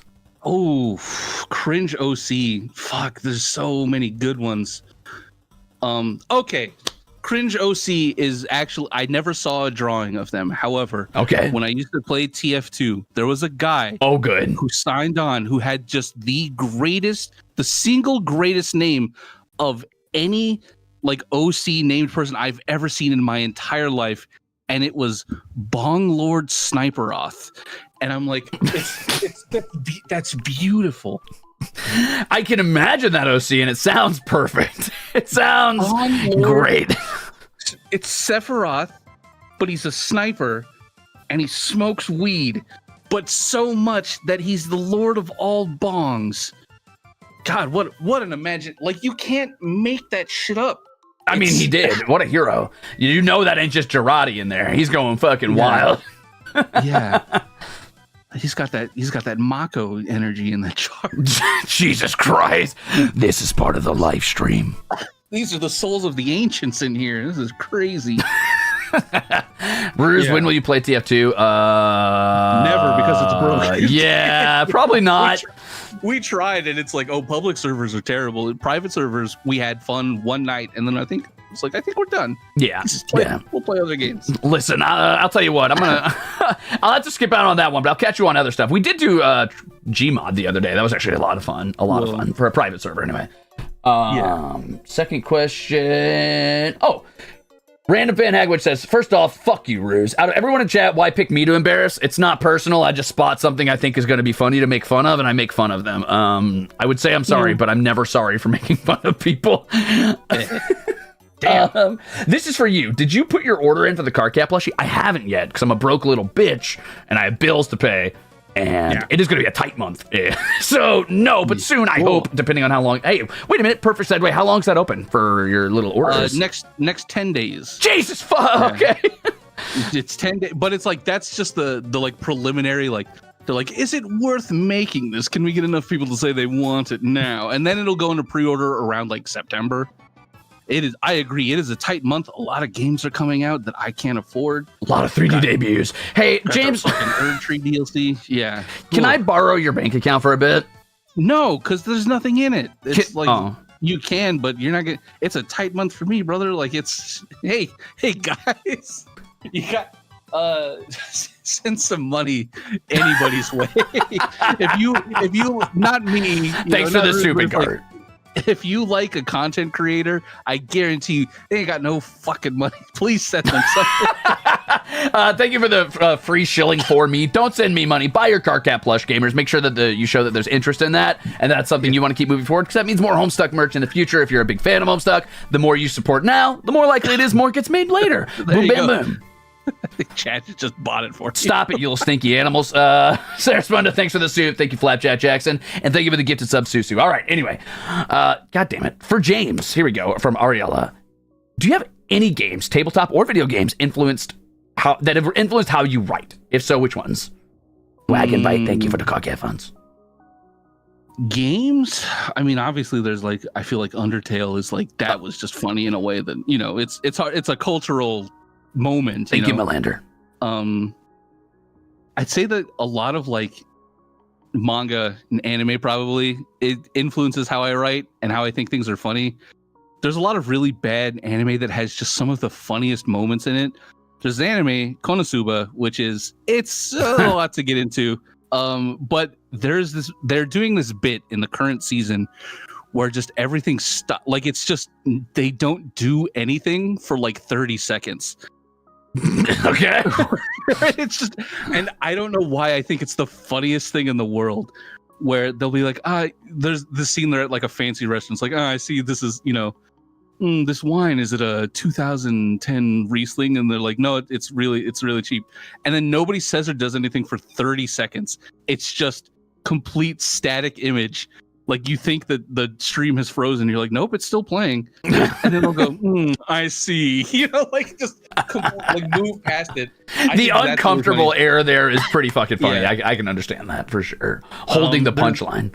Stuff like that. I feel like maybe one of the most influential things on anyone my age, and if they try and tell you otherwise, I mean, there's probably some other shit, but it's like if you ever old Homestar Runner stuff, the like comedic timing on a lot of those jokes is just so important to how I think things are funny and tell jokes now. I've heard the word Homestar Runner so many times. I've never seen a single thing about it or what it looks like. I don't want to say like you're not missing much, but thank it's you, like, Deputy. Holy a product shit. of its time. And thank you, early 2000s core internet, like flash cartoon stuff. There's just so many little things where it's like, if I'm in a call with people who are over 30 and I say a word a specific way, it's like a coyote like howl effect, you know, where you'll be there and you'll be like emails, and someone will be like tunes, and then someone's like characters, and it's just like the way that, because this was just like when you would mouse over on the menu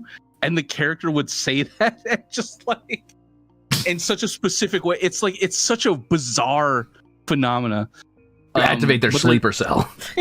Yeah, it's like it'll bring like there's like millennial like snake charming sort of like situations where you're just like, yeah, you just like Pied Piper shit, like follow me, 30-year-olds. Have I got the jokes for you? Unfortunately, yeah. So Homestar Runner is like a big one for me. I mean, influences my writing. Is it safe to say Homestuck? Thanks for the soup, Ran, and thank you for Vaster. I gotta read that soon. It certainly influenced basically everything I do creatively. Yeah. As far as games go, God, I've been playing a lot of like nonsense, but none of it's particular. The thing is, like, things that are impactful on me are things that are funny, which is I guess I should read. I read a lot of dramatic stuff, but like the things I remember, like this made me laugh. And a lot of games I've been playing aren't that funny. They're just fun to play. So you've been playing League of Legends. Yeah, I've been playing a lot of Dota. Oh, no, Dota 2? I haven't. But my friends have been playing a lot of Dota, and I watch them play and stream because I refuse out of principle to No. Play Dota 2 and play Slark. I've played a bit of Dota 2. I have a lot of friends who are Great Nation of the Philippines, and they fucking love Dota over there. Huh. And yeah, it's if you ask, yeah, it's look. There's gonna be someone in the chat who's like Philippines, like immediately, and like yeah, I feel you, brother, as a fellow Spanish colony. Like I get it. God damn. Holy shit. A lot of crossover. Thank you for the soup, by the way, gamers. Yeah. There we go. They're doing it. They're doing it. You activated it. You sleeper celled again. Yeah. I have a lot of friends who'll just be like Philippines mentioned, and I'm like, yep, I get it, buddy. Honestly, I wish I had been around for Dota 1, but I only ever experienced Dota 2. I played early Dota when it was a Warcraft 3 mod, so I feel like I did play Warcraft 3, but it was so late. I didn't actually catch it when it was hype. Yeah, it's like I feel like the modded community at that point had moved on. Yeah. If you weren't there, like when it was live. Yeah. Oh well. Next time. I'm gonna catch the next big modding community. I'm just kidding. Everything's so corporatized. There's no shot that'll ever happen. Yeah, it's kind of nuts. It kind of sucks, actually. I don't want to talk about the corporatization of the internet, but yeah. Man, have you ever dug into like what is it, like dead internet theory stuff, and you're like, I've loosely skimmed the surface of it, and it makes me kind of depressed because I'm like, yeah, that's probably where we're going, but yeah. I don't want it to be there. I still remember the Wild West. Maybe I was a baby, or maybe I just got... I'm sorry, I'm immortal. I'm not a baby. I was never a baby. Maybe I was just getting into the internet at the time, but I remember when, like, not every website needed 50 ads blaring in my face constantly. Yeah. Yeah, it was a little sad. But that's okay, because there's also a lot of fun stuff happening. Like, look at that. Umi just sent... Hey, why is that a little heart? I don't ever. That's fake. That's fake. Clearly, I'm holding the still beating heart of an enemy. Duh. Oh yeah, that makes a lot of sense. I must have ripped it right out of their chest like an animal. Oh wow, very tough, very cool. Yeah. I don't like to brag, but I love to brag. I'm pretty tough and cool. All right, well, I think that's it for questions for now. I think that's I don't want to keep you dragging out forever here. I'm sure you got a lot to get up to, and I'm sure I'm going to message you and say, hey, you're going to be a Dark and Darker in 20 minutes, and you're going to say yes. I got to do my nightly old man bathroom visit, which I don't know how long that's going to take. Oh, okay. Understood. Again, all jokes aside, thank you so much for taking the time out to do this. I know you've got a lot on your plate, with organizing and the big turn that Homestuck's about to get. Is there anything you want to say, like, as a closer, like anything that people should be keeping an eye out for, anything you want to hype up, any projects you've been working on, your personal projects possibly, if anything like that's coming out anytime soon? I mean, what I would hype up now is just like, hey, if you are interested in Homestuck at all, and you've heard rumors or you've heard bad things maybe about like what people are calling post canon, hey baby, we're back. All right, look, I'm at the helm now. You can trust me. You've listened to me for several hours talk about pickle juice. You're in good hands, baby. Look, all I'm saying is just give it, if you liked it at all, I'd say give it a chance. And you know what? If you end up not liking it, hey, that's okay too. But you probably will, because it fucking rules. But I mean, honestly, like I'm so happy that you guys had me here today. It was really nice. Thank you so much. Yeah, thanks for hanging out. I mean, obviously, there's a degree of professionality we have to keep here, but you seem like a pretty fucking cool dude. I'm sure everybody here loved hearing you yap for a while. I mean, obviously they all hung out and listened to it. So yeah, thanks for hanging out. And I'm going to be keeping up on Homestuck. I mean, now that I'm caught up again, I'm really liking the direction the story's going. I'm really liking the character narrative so far, so I'm excited to see where it goes going forward. Hell yeah. Hey, thanks. Yeah, well, I guess you're welcome. I am kind of the coolest dude ever. Anyway, get back into DMs, kitten. It's time for me to get the hell out of here. All right. All right, I'm going to go to our rating out screen, but thank you for hanging out, James Roach. It's been great chattering with you. Yeah, no problem. All right, and gamers, we are heading over to Gama Senpai's waiting room. It looks like he's going to be playing a little bit of Elden Ring later. I will see you all in hell. Remember that I hate all of you, and you disgust me. You are the detritus beneath my